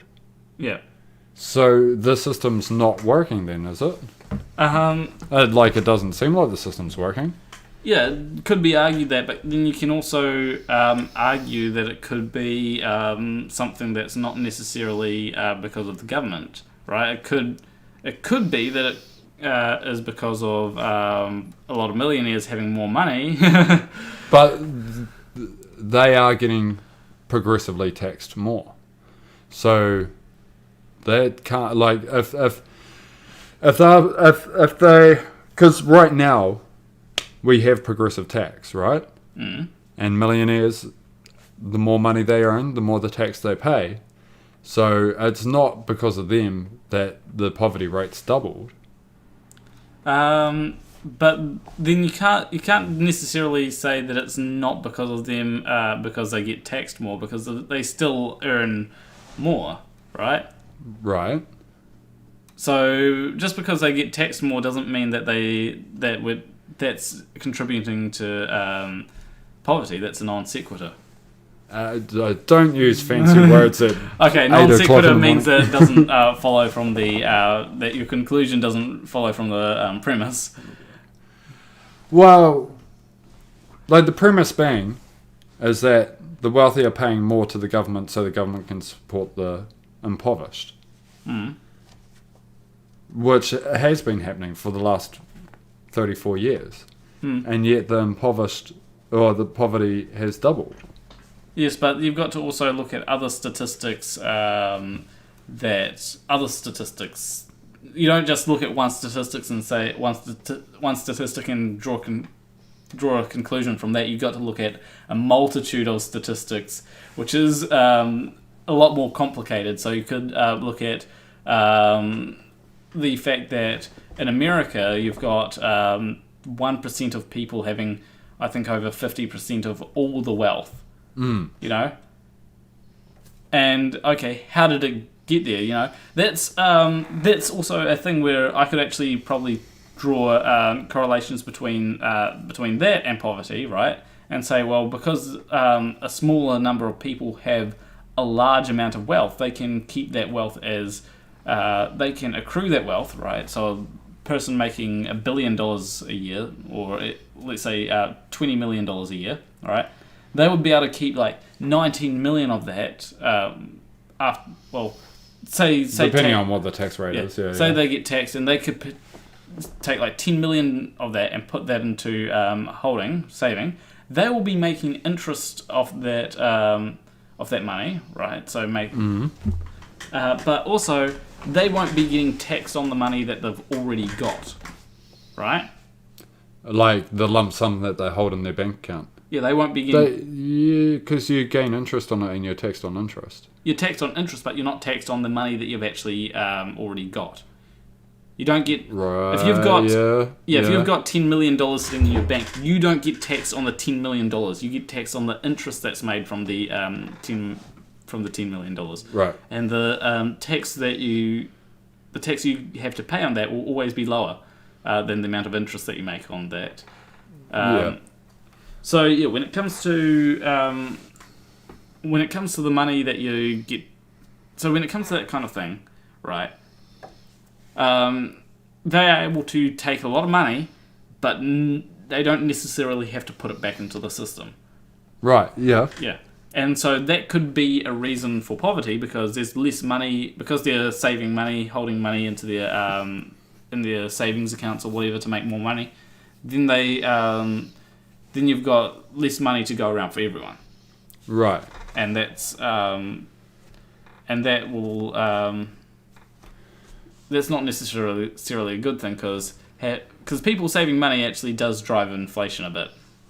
Yeah, and progressive tax systems don't typically change fast enough to cover inflation. Or, minimum wage plus tax rates don't really flex fast enough to cover inflation. And that's one of the problems with progressive tax as well. Yeah, I do think that... now, I'd agree with you there. When it comes to progressive tax rates... You do need to, I don't know when the last time they changed were, right? Like, they do need to be adjusted and moved around all the time, because otherwise you get an old tax system which just say we keep the current progressive tax system. Eventually you would have everyone would be in the 33% tax bracket, and you'd essentially have a flat tax system. So yes, progressive tax systems most certainly need progressive tax systems most certainly need to be adjusted to account for inflation. That being said, the same can be said for your flat tax, which has a poverty line, and when you're under that poverty line, you then pay no taxes. That poverty line still needs to be adjusted for inflation. Yeah, but it'd be a lot easier to do, because the actual taxation system doesn't need to change. Let's say the number's 15%. Everyone gets taxed 50% unless you're below this line. Annually, we review what the inflation's happened. Okay, cool. The poverty line needs now to be changed to here, instead of having to restructure an entire tax system. I think your main concern is the amount of money the government receives by the wealthy not being taxed. Because yes, a large portion. Well, what is it? 1% of the world's population owns 90% of the world's income. Yeah, 50% of... I'm pretty sure it's 50%. Yeah, so there's not enough money going back into society. It just depends which way we want to look at this. We could look at it from, survival of the fittest. Well, too bad. You're poor, you don't have any money, well, too bad. Yeah, but then the same could be said for cutting things like social security or benefits in New Zealand. You could say, well, you're poor, too bad, and you're not getting paid for You're not getting paid for what you do because, or you're not getting paid for just sitting around because that's not productive to society. You can make that argument, and I don't think that that's a good argument to make. Well, yeah, it may not be a good one, but I think in truth, regardless of whether we go progressive tax or with a flat tax, is that it doesn't solve the core problem, which is we're giving money to governments in whichever form that we give the money to the government that's not being spent wisely to increase the social well-being of people in lower class. Like, because that's what it's all about. It's about taxes are the government collecting money to increase the social well-being determined by what the government thinks that social well-being level should be. Yeah, and that doesn't happen efficiently. And because it doesn't happen efficiently, why should the wealthy have to pay more? Because the wealthy typically tend to be really efficient with what they do, hence why they've become wealthy. Yeah, so it really comes down to policies, right? Like, you could take a look at America, right? They spend like trillions of dollars on healthcare. I think it's trillions. It's at least billions, right? Yeah. Multiple billions. And the reason why is because things like healthcare have become so overinflated over the course of time. That's partially because it's taken such a long time to switch to a Medicare for all system, which would I'd say the Medicare for all system would be a lot better than what they've currently got with insurance companies making deals with hospitals, which will jack up the insurance, which will jack up the price of medicine, allowing insurance companies to say, well, if you give us a discount for your hospital, and that basically means that people that get insurance can feel like they're getting a better deal, whereas they're just paying what they normally should have in the first place. So yeah, when it comes to the whole thing with over in America, it's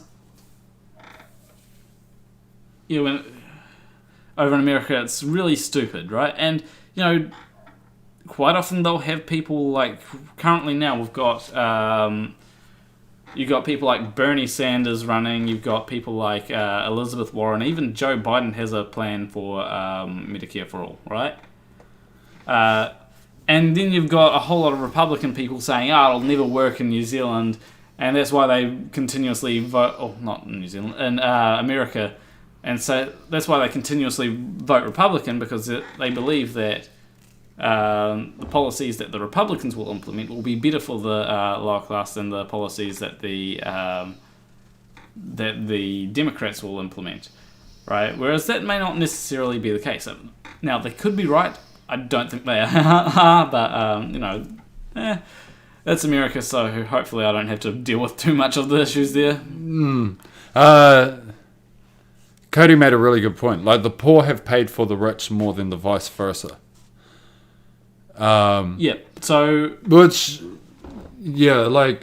Whichever way that we look at being paid for, like the wealthy is definitely created on the backs of those less wealthy. Like, that's how it works. Yeah, that's why I often say giving back into the system for rich people need to give back into the system. Perhaps not in the sense of more individual tax.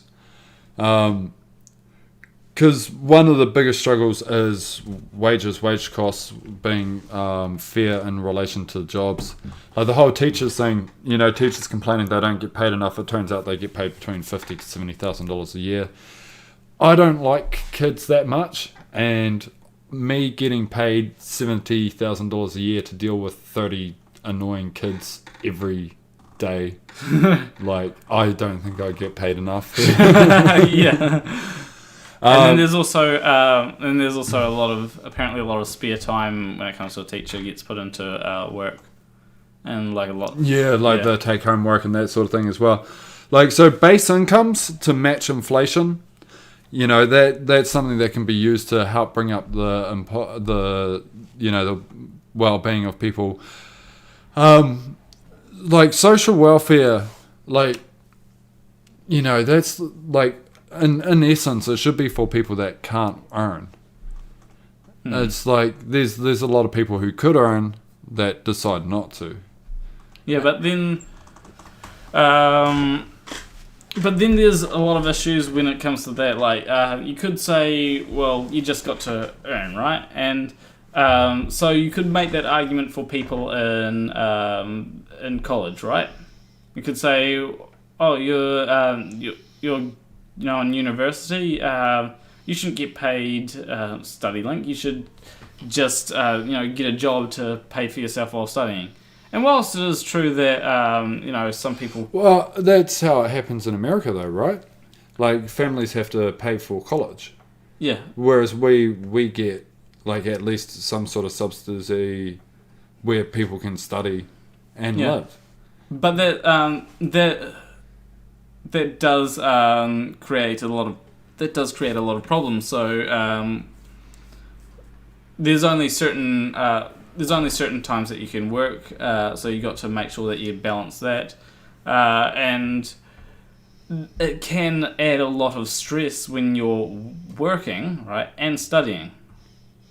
It can create a lot of stress. I've seen this in action so many times when you got someone that's stressing because they're working, studying, and they want to be able to hang out with friends just one night in like a fortnight, but they're unable to because they've got work or study that they've got to catch up on. And those are the sacrifices that the wealthy have to make to get wealthy. Like, have you ever seen the success iceberg? Have you ever seen that picture?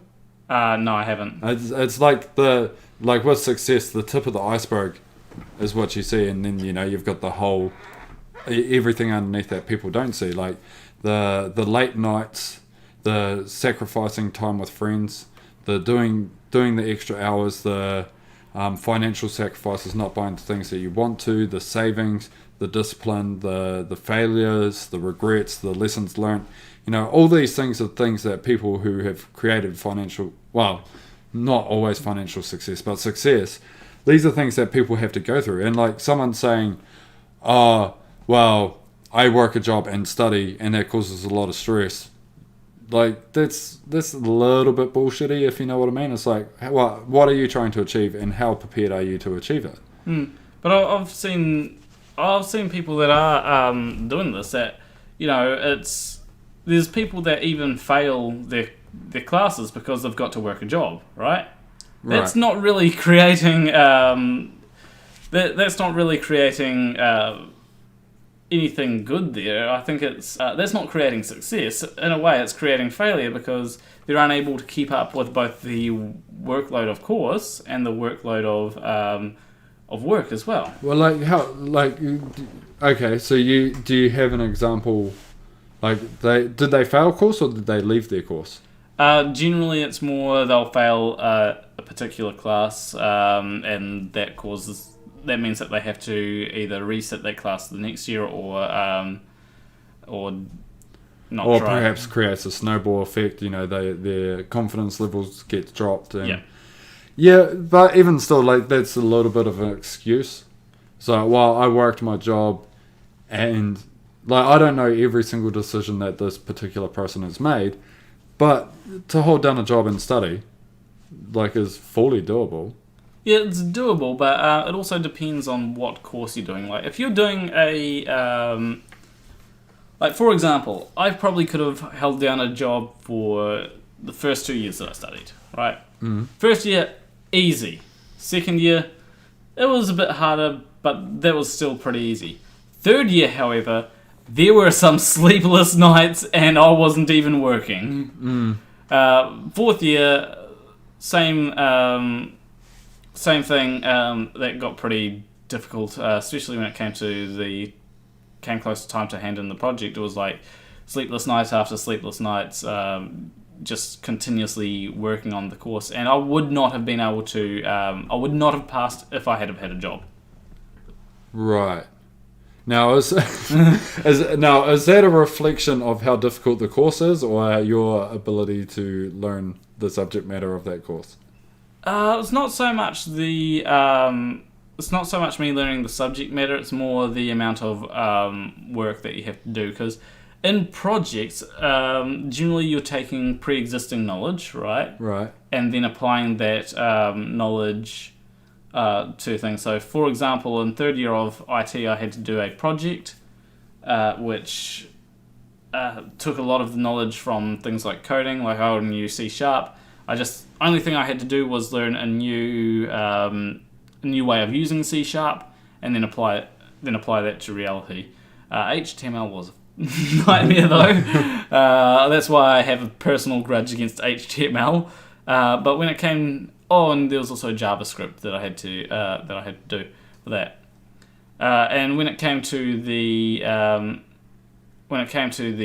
project for the audio production course, that was, I did first half of the year was mostly spent learning the subject matter because it was a graduate diploma.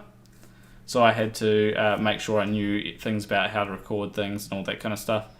And even like the second part of the year, I was learning stuff that I didn't learn in the first half of the year that came in very useful for the project. And so there was a lot of rushing around, especially in the last half of the year, to get that done. Right. But so like, good job, by the way. There you managed to get it done. Yeah. So you're saying without study link, that sort of thing, you wouldn't have been able to do that, right? So in a country like America, where families have to save and pay for education, and be able to financially support their kids, or the individual has to be able to financially support themselves to receive a higher education, we don't have that here in New Zealand. Like, we have the things like study link that provide the ability to do that. Yep. Which is getting, like, I don't know, like, what's our point here with that, though? I forgot what my point was. The point here is that just saying do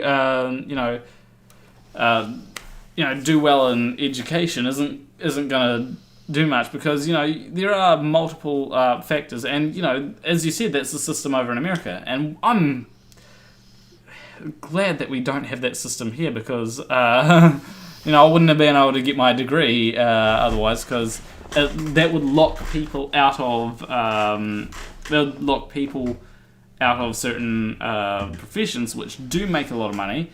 And over in America, you've got it especially worse, because to go into a profession that makes a lot of money, you've got to get a degree, and that degree will put you into debt if you're not a wealthy person, and so it's right. So it really locks a lot of poor people out of getting that higher education that would help them out. Whereas in New Zealand, we have the ability to get that high.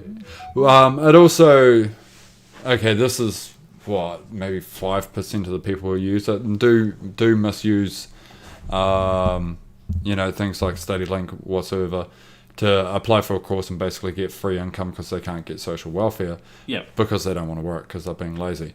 But we do have the ability to receive higher education. It's the quality of education.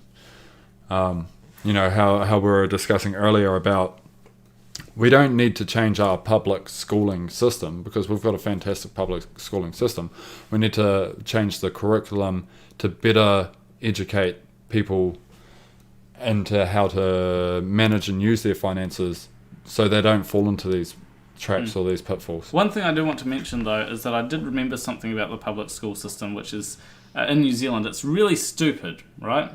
Did you know that schools that have better grades get more money? Or get more funding from the government? Right, okay. Is that what? Here? Yeah, in New Zealand. It may have changed since Labour got into power, because I think they want to because I think they want to change. I think Labour wanted to change it so that it wasn't that way. I don't know if they have, but yeah, they essentially public schools in New Zealand, they get more taxation if their students get higher grades.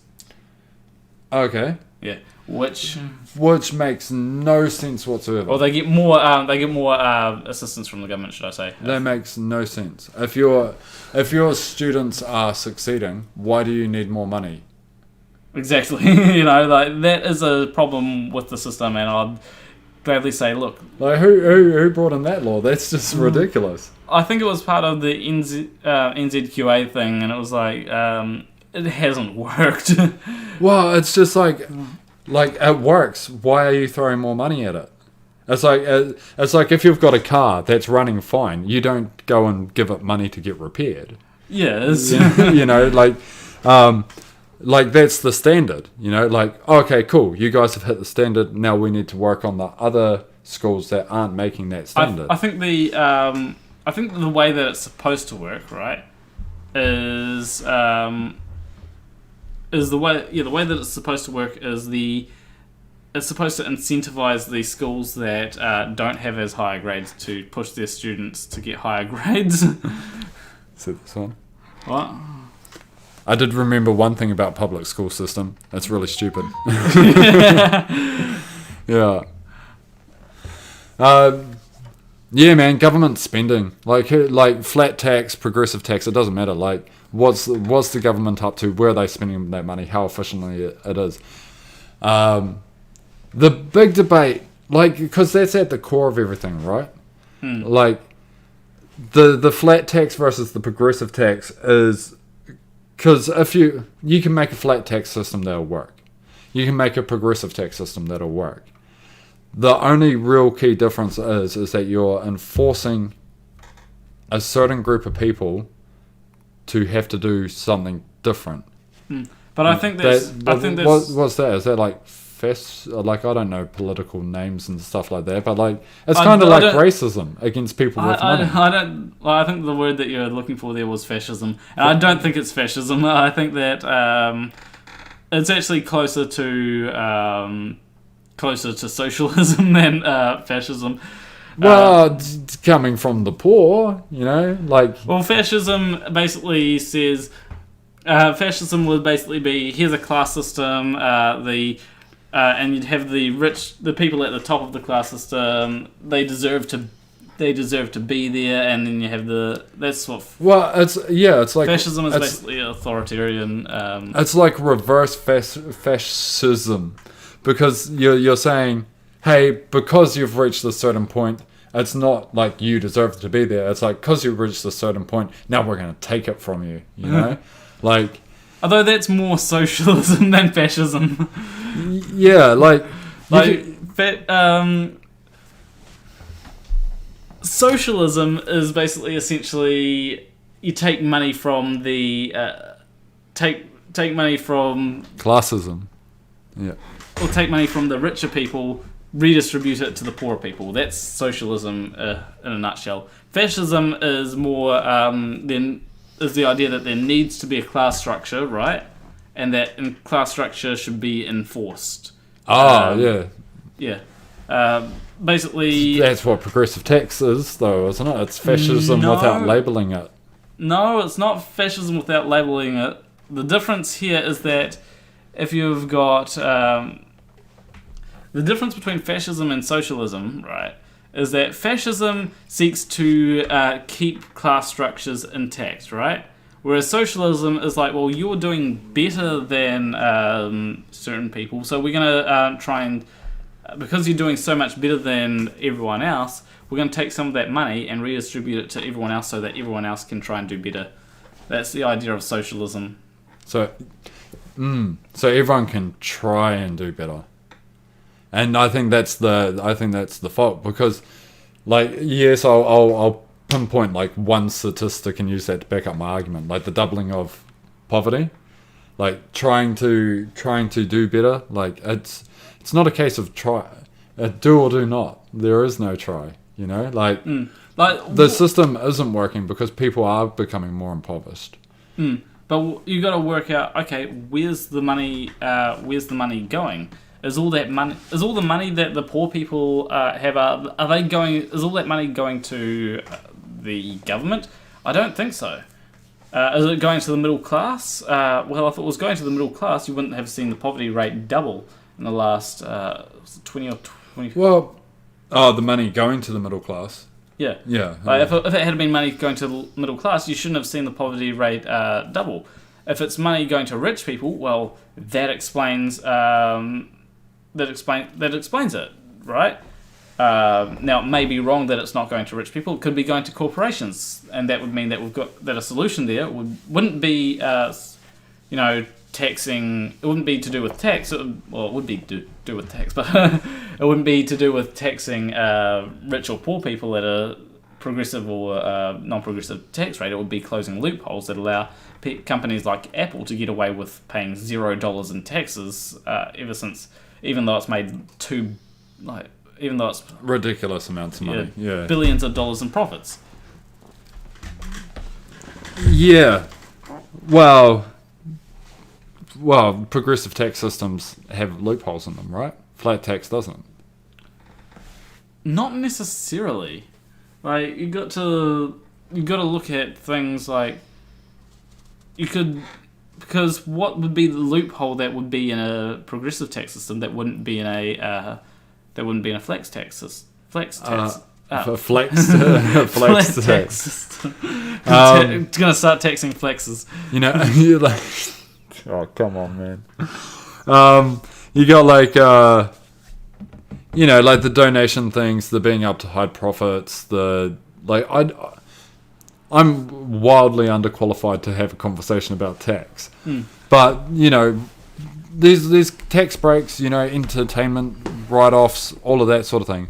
Whereas, like, if we had a simplified version where it's like dollar in versus dollar out, and this is the amount that's going to get paid on it regardless, like, boom. Like, it's very simple, it's very straightforward. With a contingency there for people who don't earn X amount of money, makes the whole system easier to be changed at a moment's notice for inflation. Yeah. Because the whole point is to bring up that social standard, right? But here's the other thing as well, is that not everyone can be wealthy. Well, yeah. Under our current, like, just world economics, money, not everyone can be wealthy. There's the potential there where everyone could have a good quality of life, but that only happens if, like, this whole concept of, like, wealth goes out the window.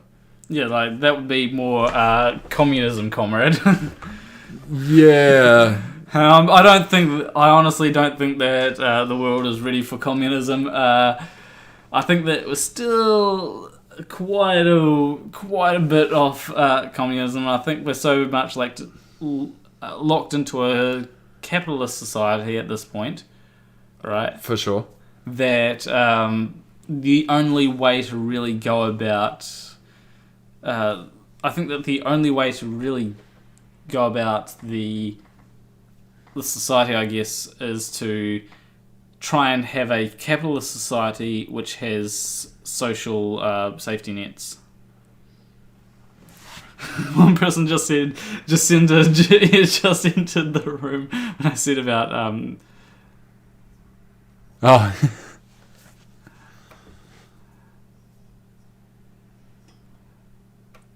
quality of life is just as important as wealth. My dad's well off but miserable. Yeah, I would agree with that kind of thing. For sure. I think that one of the things that can help is reducing wealth inequality, and that would include trying to raise people out of poverty. Not through taxes, because that's unfair. Through wage. Proportionate wage change to inflation. I think that the problem there, though, is that we're moving into an era of automation, right? Now, here's this is going off the subject of taxes, right? But the issue, well, it's still currently relevant. But I don't know if we can go off the subject, but it's not like that's happened 20 times so far. So, when it comes to the subject of, raising the minimum wage, a good argument for raising the minimum wage is that people that are working will be getting paid more. All right, that's a good argument. The problem with everyone getting paid more, though, is that who's that coming out of the pockets of? It's coming out of the pockets of companies, right? Now, or businesses. Now, the problem with that is not every small business can afford to pay their employees more. Right. So with that, you see a lot of businesses with minimum wage being raised.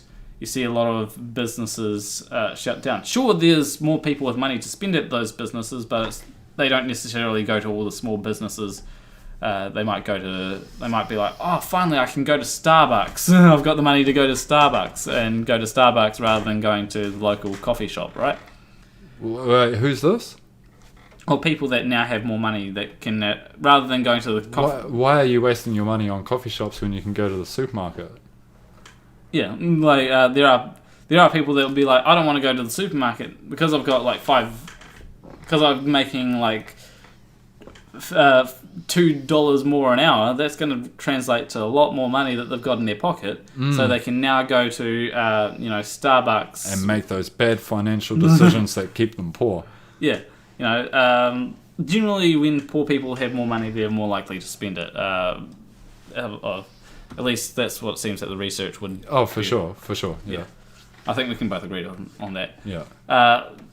So when it comes to that, you're going to have raising the minimum wage. You'd see more likely to see small businesses shut down, which would create unemployment. The other issue is that you'd also see businesses more likely to switch to automation. Businesses that couldn't afford or not so much couldn't afford it, but didn't want to switch to. When it comes to businesses switching to automation, like they probably would be like, oh, it's much cheaper to go with workers. But when you start increasing that minimum wage, it's like, maybe it might be a good idea to automate. And a surprising number of jobs can be automated. It's just whether it's cost efficient to automate. And in the future, I think we're going to see more automation come along. Yeah, I think it's always it's always more efficient to automate systems. It's just whether or not the business can afford that one-off cost to make it happen. Because over time, they're going to save money. They're going to save money on healthcare, wages, like people not showing up to work and all those little things that cost money, right? Yeah, and moving forward into the future, more and more things are going to be automated. The only real jobs are going to be the jobs that are like service, like they can't be replaced by humans, but they can't be replaced by robots. I think that the only jobs that we're going to have left once automation is in its final stages is artistic jobs. Yeah, like creative. Yeah, creative jobs. I think that's the only jobs that will be left. Maybe a few programming jobs here and there, but developed AI can start developing AI, right? Yeah. So I think that it's most likely that we'll only have creative things left, which could still be taken over by AI, but there'll still be creativity. Yeah, I think at the true root of the problem, man, is unless people are like holding hands and the world's all getting along, like until that point happens, it's survival of the fittest, man. There's going to be poor and wealthy.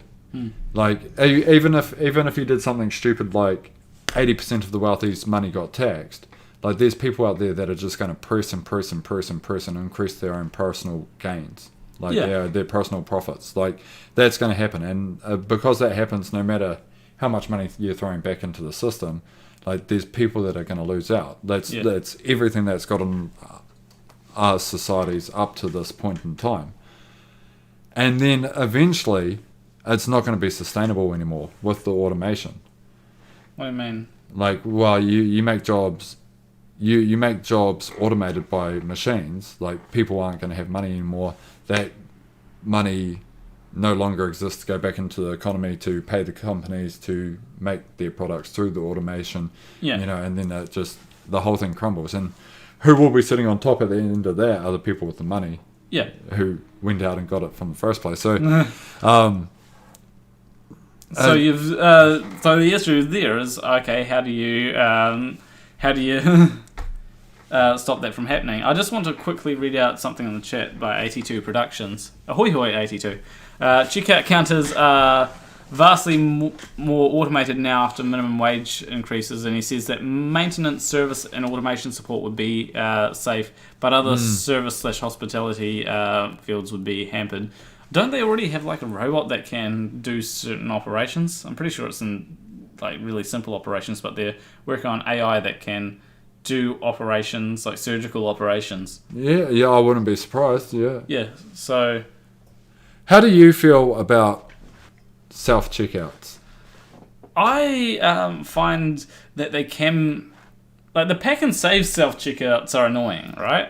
The countdown self-checkouts are a whole lot better, because the pack and save checkouts it'll be please choose your payment type, and then I'll be like, and then I'll move my finger, and it'll like won't be even like half a second afterwards. I'll go, please choose your payment type. You've already told me. I'm on it. Just let me get to it. I think self-checkouts, like, I love them for the fact that, like, I'm way better at scanning my groceries than half the people that are scanning groceries. But at the same time, it's a little bit of a slap in the face. It's like, I've come to the supermarket, I'm paying you money, and now I've got to do, like, something that I know was your guys' job, was, like, processing my sales. I have to do that myself now. And then having to deal with, like, do you have a one card? No. Are you using your own bag? No. Please scan your first... It's like, I was going to scan my first item. You didn't really need to tell me that. Admit it, you just want to be able to get the checkout chick's number. A little bit. And do you know what helps with that? Having money. True. Yeah. I don't know, man. Like, flat taxes, progressive taxes, like, where do we go with it? Like, social welfare, looking after people, like, it's a nice notion. It doesn't work. Do you have some examples of, like, countries that are doing really well with their social care? I'd have to research. We'd have to get that. into actual facts Like, with that one. Yeah. Like, the social care in New Zealand seems to be pretty good. Like, Well, we're not, like, walking down the street and seeing a bunch of homeless people, right? Yeah. So I think in America you've got much worse homelessness than in New Zealand, but it can always be better. I think they're preparing for the future. In fact, I was actually talking to someone, and one of the discussions in Parliament is that's increasing is the whole notion of UBI. UBI? Yeah, Universal Basic Income. Right. So that's where everyone gets paid a certain amount from the government, right? And that's everyone, regardless of, doesn't matter whether you're rich, poor, or... so you could be making like $1 million, you'd still get that, maybe it would be $1,000 a month, right? Ah, right, yeah. Yeah. Yeah. The commander said, you hating on Stickman's checkout, how dare you? They need to upgrade their checkouts, goddammit. Stickman's checkout, yeah. I think and 82 said, keep in mind, got to program those systems for the lowest common intellectual denominator, and we've got flat earthers, so... but yeah, when it comes to the... That could be a solution to our social welfare problem. Like, how many people do you think take up... Like, how many flat earthers do you think take up social welfare? I don't know. Like, do we tax the wealthy or do we get rid of flat earthers? Good point. I feel like there's an ethical problem there, though. Yeah. But yeah, when it comes to I lost my train of thought. So when it comes to UBI, that's what it's on. Yeah, UBI gets given to everyone. It could be a good system, but there are problems with how do we pay for it, and the way to pay for that is usually a goddamn high tax on the rich. One that people like yourself would not support. But there wouldn't be any rich, would there? What do you mean? Well, UBI... Like, first of all, saying that to give someone a UBI doesn't sound very good. It sounds like something that happens after the weekend. It's like, oops, I gave someone a UBI. Universal basic income, everyone gets the same amount of money per week, right? So where's that money coming from if there are no millionaires? So, well, it's more that you'd have to tax people in such a way that there'd be enough money. So you'd tax people like millionaires at something like 50%, right? Yeah. And it'd impact millionaires a lot more than it would impact poor people, and you'd take that and redistribute it amongst the people. So, like, who would be receiving this base income? Everyone. Everyone. But if I'm a millionaire, why do I need it? You don't need it, but you'd be taxed more than enough to make up for the fact that you're getting $1,000 a month. Essentially, that makes no sense. If I make $1 million, why am I receiving $1,000 of pretty much my own money because I'm paying ridiculous high tax? It's essentially the idea of universal basic income. So, and what's happened to the rest of my money? Like, do I still have that? You still have it. Yeah. Okay. You get taxed at a high rate, right? Like, just say 50. Like, that's why I always bring up the 50% over $1 million, because I think that would. I don't think that would pay for a UBI, but I think it could add a lot more money. So, what you'd have is you'd have everybody, right? Regardless of whether you make $1 million, whether you make $1,000, you all get $1,000 a month, right? Yeah. So the essentially when it comes to the this would be about $12,000 a year if it was $1,000 a month.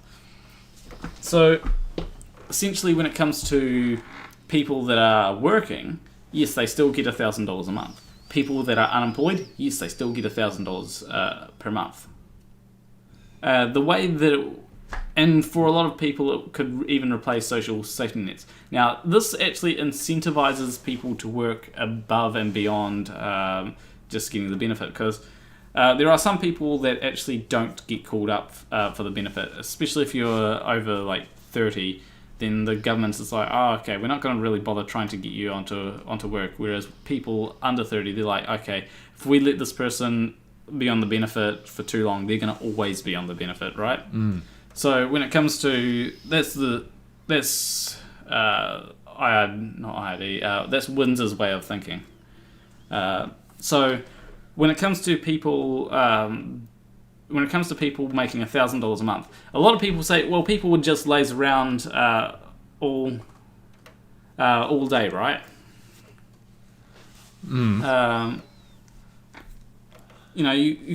People would just laze around all day getting $1,000 a month and not do anything. But the problem is that there would be much more of an incentive to work. Because with the current system, if you work, you lose the benefit. Right. Yeah. Whereas with a UBI system, if you work, you still retain that UBI.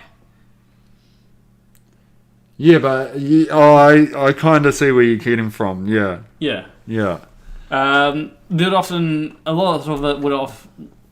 is a bit of contention about should UBI replace Social Security in the US or the benefit here in New Zealand, but that's but what about inflation? Okay, so inflation I think wouldn't happen. Inflation's always going to happen. Yeah, well, I don't think it would happen in the way... Like, inflation is currently regulated pretty well by things like the... in America, I think it's the Federal Reserve regulates inflation pretty well. I'm not sure what it is in New Zealand. Federal Reserve, man. Like, inflation... The idea of inflation, right? Yeah. The purpose of inflation is to stop people from hoarding... money, right? Right. So when you've got people that are making like millions of dollars, right? They're able to put a lot more money into savings, right? And the idea of inflation is to try and deprecate the value of their wealth that they're hoarding. Really? Yeah. Like if you're making a whole lot of money, right? Mm. And you so if you're making a whole lot of money and you're putting that money into savings, then that's money that's not flowing through the economy. And inflation would make that money theoretically, it would make it worth less. So, if your $5 is slowly turning into $4, slowly turning into $3, slowly turning into $2, slowly turning into $1, that incentivizes you to actually go out and spend that money. Right, yeah. So, like, that's the whole battle of inflation versus interest as well. Yeah. Like, is inflation enough to keep up with interest? In some cases, it probably is. It's like, especially if you're not saving money to the point that you're making like the high 2% interest rates on it, then definitely inflation will keep up with that. But the idea of inflation is to get people to go out and spend money when they're hoarding it. And when you've got a lot of money in circulation, when you've got more money than usual in circulation, then that would theoretically at least stop interest from climbing too high. That's why like people that are opposed to UBI, I always ask them, especially if they say, the solution is increasing the minimum wage, right? I always ask them, would increasing the minimum wage increase inflation? That's beyond my knowledge. Like it would decrease it, wouldn't it? Because there'd be more people having the ability to spend money. Yeah, theoretically. In an ideal world, there'd be a few hiccups with that. But yeah, theoretically, you'd be able to put a stopper on inflation a bit more. Of course, there are things in theory that don't quite work out quite as well in reality, and I'll always admit that. One person did mention me saying, "Yang gang, baby." Yang gang. Yeah, and Andrew Yang was proposing UBI. He was running for... He's dropped out of the race now. But his spirit lives on in the UBI. Yeah, like he did basically, run on the premise of UBI, and people like, yeah. Oh yeah, one thing I've got to Yang gang baby. That's what we start calling kids that are born by parents that are on the UBI but not working. Oh, you're a Yang gang baby. They can be like the UBI generation. Generation U. One thing that we've got is we do have a super chat by Stephen for $5 said, would an improved mental health system be a better use of public funds than direct assistance? Thinking homelessness, drugs, poverty, etc. We do need to improve mental health, and that's actually I think that's going to be a big thing in the next New Zealand election, is going to be mental health services. That's one of the big things that Labour seems to be running on, at least. Like mental health can probably be broken down into two categories, right? There's like, how would I describe it? Like natural mental health, like mental health issues that just develop from natural causes, and like then depression. And then like inflicted mental health issues, like stresses and that sort of thing. I think that both areas can definitely use some help, but I don't think that just focusing on mental health and cutting all benefits such as social security or wins. And I know keep saying Social Security, but I know that a lot of my viewers are in America. Oh, right. Oh, okay. Yeah, that makes sense. Homelessness, drugs, poverty. I think that it would solve... I think that improving mental health would help with substance abuse and possibly even certain addictions. So you'd have... So, like, a lot of substance abuse is based off addiction. So solving addictions would... addiction is a purely mental health thing, right? Yeah, I think it's purely mental health. I could be wrong. But, solving things like addiction would help with people that are addicted to things like drugs or addicted to certain things. Yeah. I'm just, it's such a, like, it's such a big question. Like, is mental health, like, can mental health be solved? Or is it managed? Mental health is managed more than solved. Or there's some things like for example, addiction can be solved. Yeah. Like there's a management phase of it, and then eventually, like, a person who's an addict just isn't an addict anymore.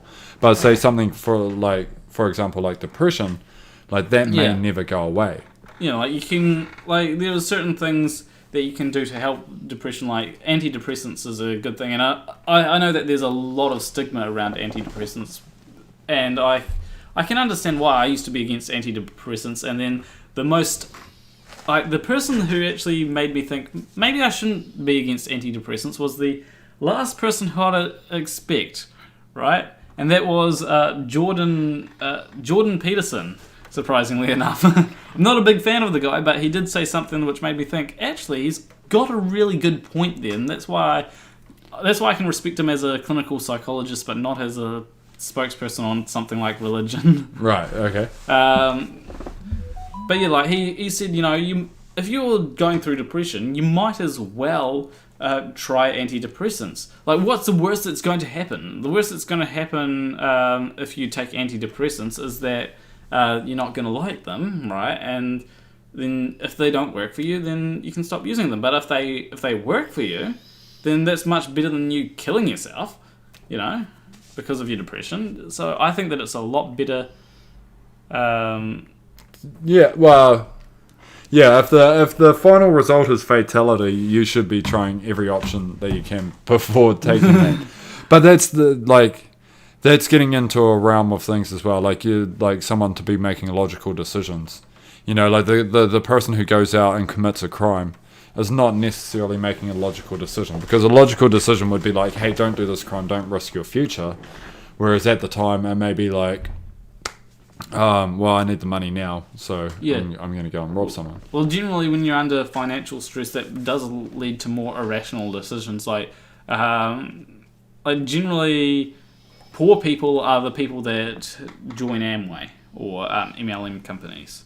You know what MLM companies are multi-level marketing companies. Right. And the idea is that they will say, well, what you can do is you can get rich under us by selling this product. And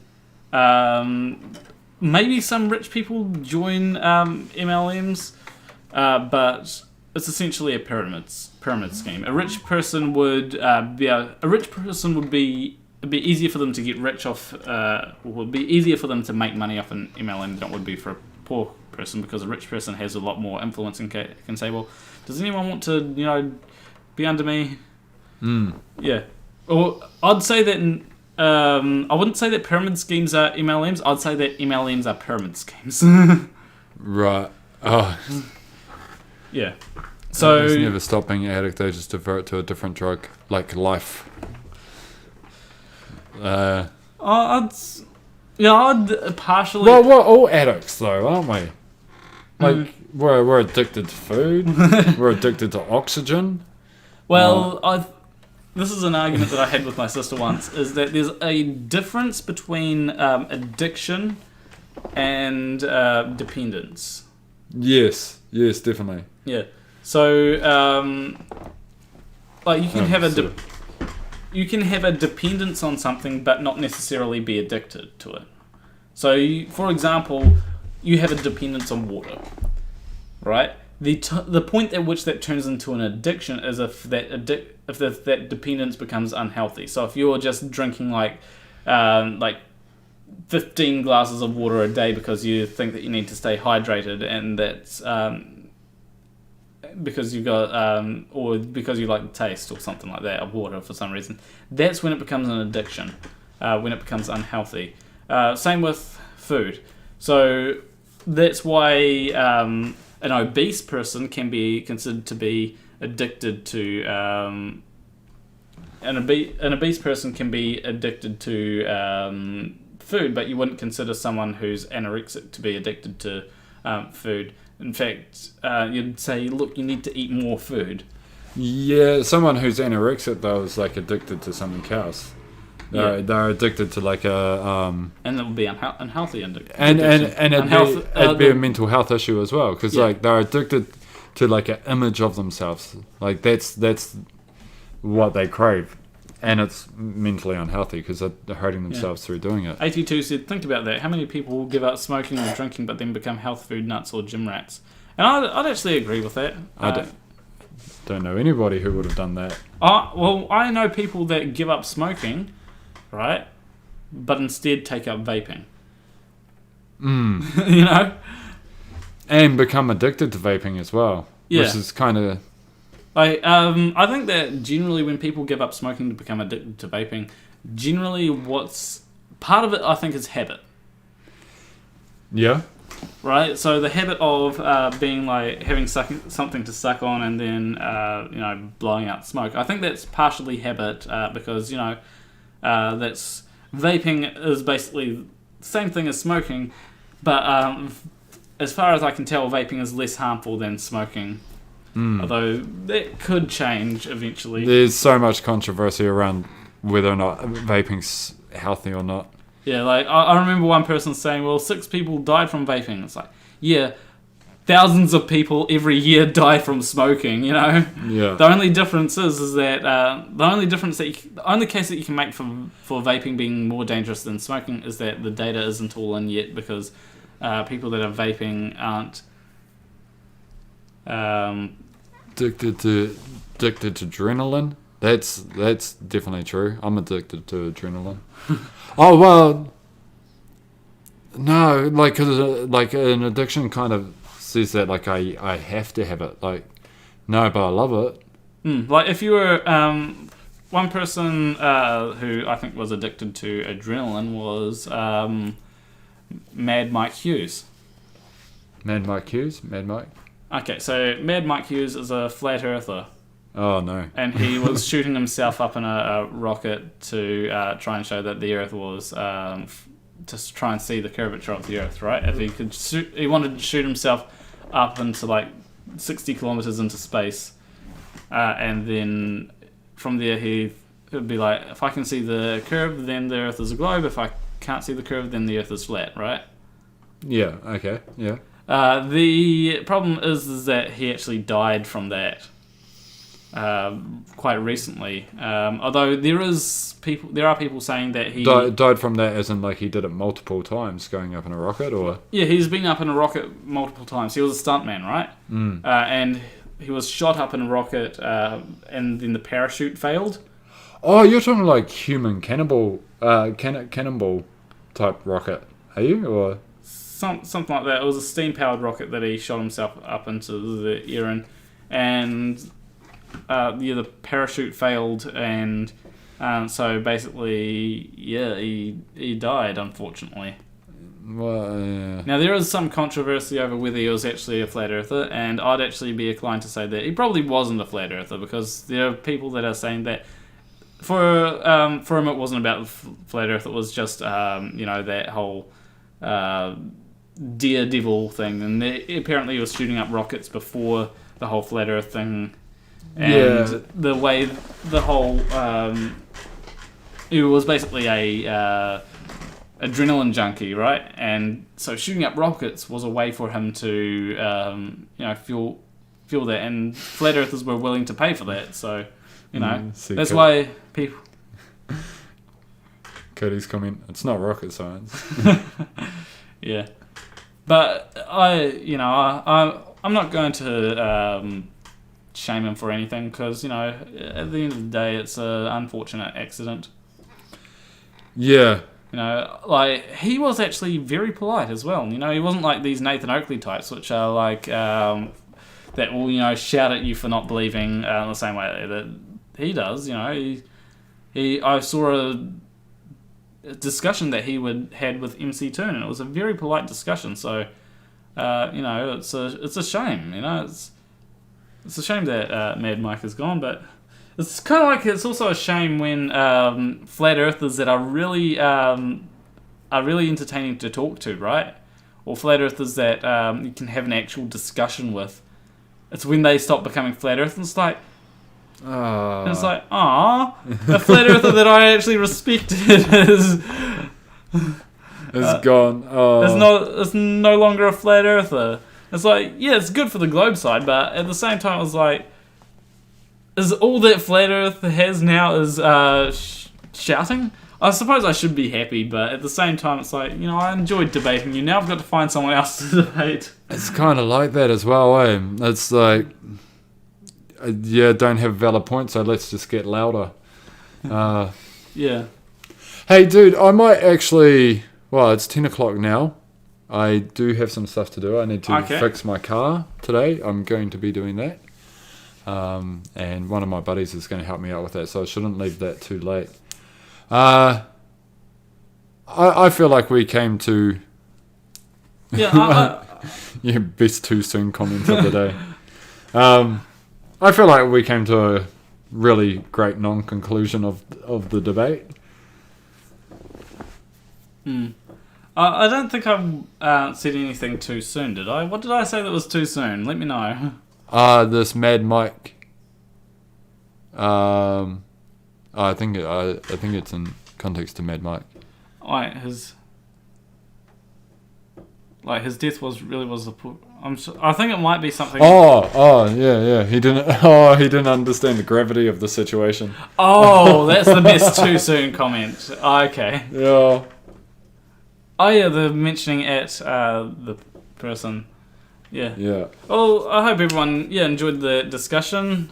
If anyone's got any more questions or anything, any last scroll up, he said another one. I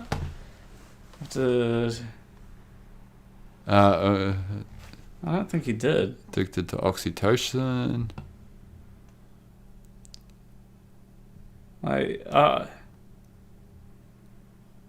Yeah.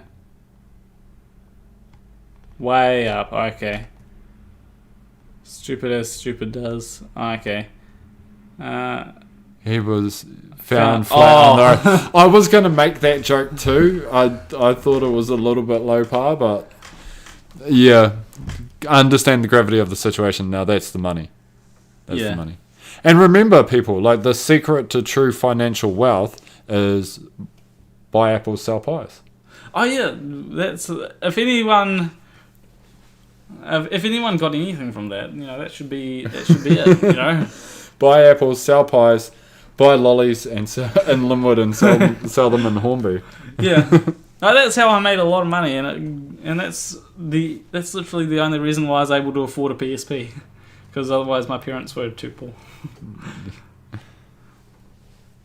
No, that's cool, man. Yeah, and thanks for having me on, dude. Oh, no problem. Yeah. There's other discussions. You did say a while back that you wanted to come on because some of the discussions that we have in real life, outside of these debates, it's way better than any discussion that I have with a flat earther. And sure, sometimes this did go into things like mental health and stuff, but sure, and that's totally fine as well. Yeah, it goes on to tangents, but with a flat earther, debating flat earthers can sometimes be painful. It can be really entertaining, like when they say the stupidest shit. Yeah. But this sort of discussion is a lot more constructive than having a debate with a flat earther. Thank you. Because with a flat earther, they're screaming, right? And they're saying they'll be being like, demonstrate water sticking to a ball, and I'll be like, okay, here's a picture. And it's like, if I show you a unicorn, is that evidence that unicorns exist? And it'll be like, okay, let's dissect that. And it's like, no, show me water sticking to ball. It's like, yeah. And to have, like, do you get up early in the morning to have those conversations? and not quite as early as today. Like today, okay. So one thing that I was going to do, like I was going to ask Conspiracy Cats before this debate, what time does the debate with Kent Hovind start, right? Because I was looking forward to watching that debate, you know. I need to organise a debate with Kent Hovind myself. But he's, you know, if he bails out of a debate with me, then he'll be well and truly bitch-made. But, you know, Kent apparently doesn't want to debate Conspiracy Cats because Conspiracy Cats was shouting over him, but I must have missed that part of the debate, so I'm going to have to completely rewatch the debate and point out where Conspiracy Cats was shouting over Kent. I must have missed it. Oh, well, I'm definitely open to having more conversations like this. Yeah, definitely. I think I was well and truly underprepared, but yeah, it's been a pleasure, man. And to everyone who's watching as well, thanks for having me. Maybe he just isn't prepared for it again. Yeah. Kent is running away because Kent is senile. I'll agree with that, you know. I don't want to say too much bad stuff about Kent, just in case he's watching, but I don't think he's watching. Who's Kent Hovind? Kent Hovind is a creationist who has his Dinosaur Adventureland science amusement thing, whatever it is, and he's basically teaches that the Bible is completely literally true. And I want to... do you have a channel? One person just asked. No. No, he doesn't have a channel. No, like I did have one for DJing, but it doesn't have any videos. So maybe in future, if it's got videos on it, then it'll be worth and letting people know. Yeah, but yeah, like when it comes to Kent, I want to set up 2 debates with him. I want to have a debate with him myself, but I also want to set up a debate where he's versing a biblical flat earther. Because that would be an entertaining debate. Very entertaining, I think. Mm-hmm. That would be more for my entertainment than anyone else's entertainment. A young Earth creationist. So... He believes that the Earth is 6,000 years old. That's what the Bible says, so it must be true. I would have a lot of... I'd disagree with you a lot there. But anyway, let's head to the outro screen and then... do you play a little bit of outro guitar? Yep. So, anyway, leave a like and subscribe if you liked that stream. Leave a comment letting me know what kinds of debates you'd like to see me have in the future. As I said, I do want to get Kent Hovind on, but apparently I'll need to wait, and I'll also need to make sure that I call him at a time when he's actually at his amusement thing. So yeah, I will see you in the next stream. Between you and me, thank you for watching.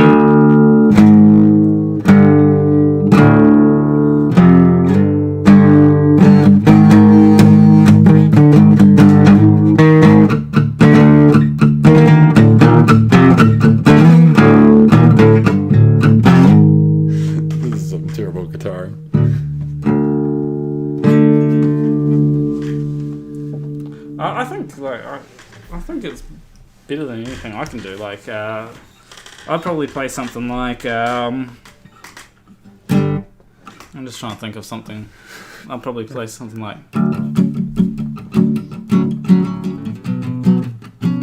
That's in drop D, yeah.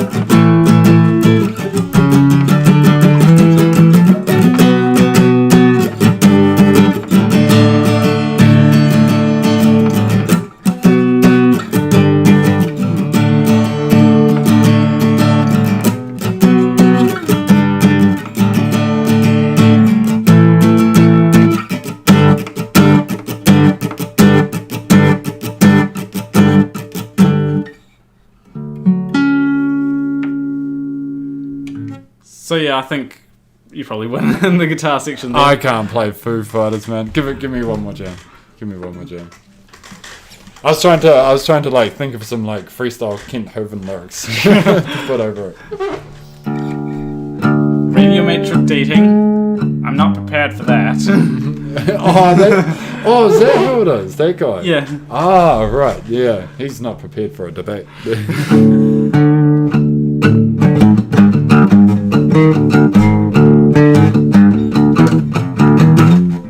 Where's some guitaring at?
Alright, let's end this and then I can get to record.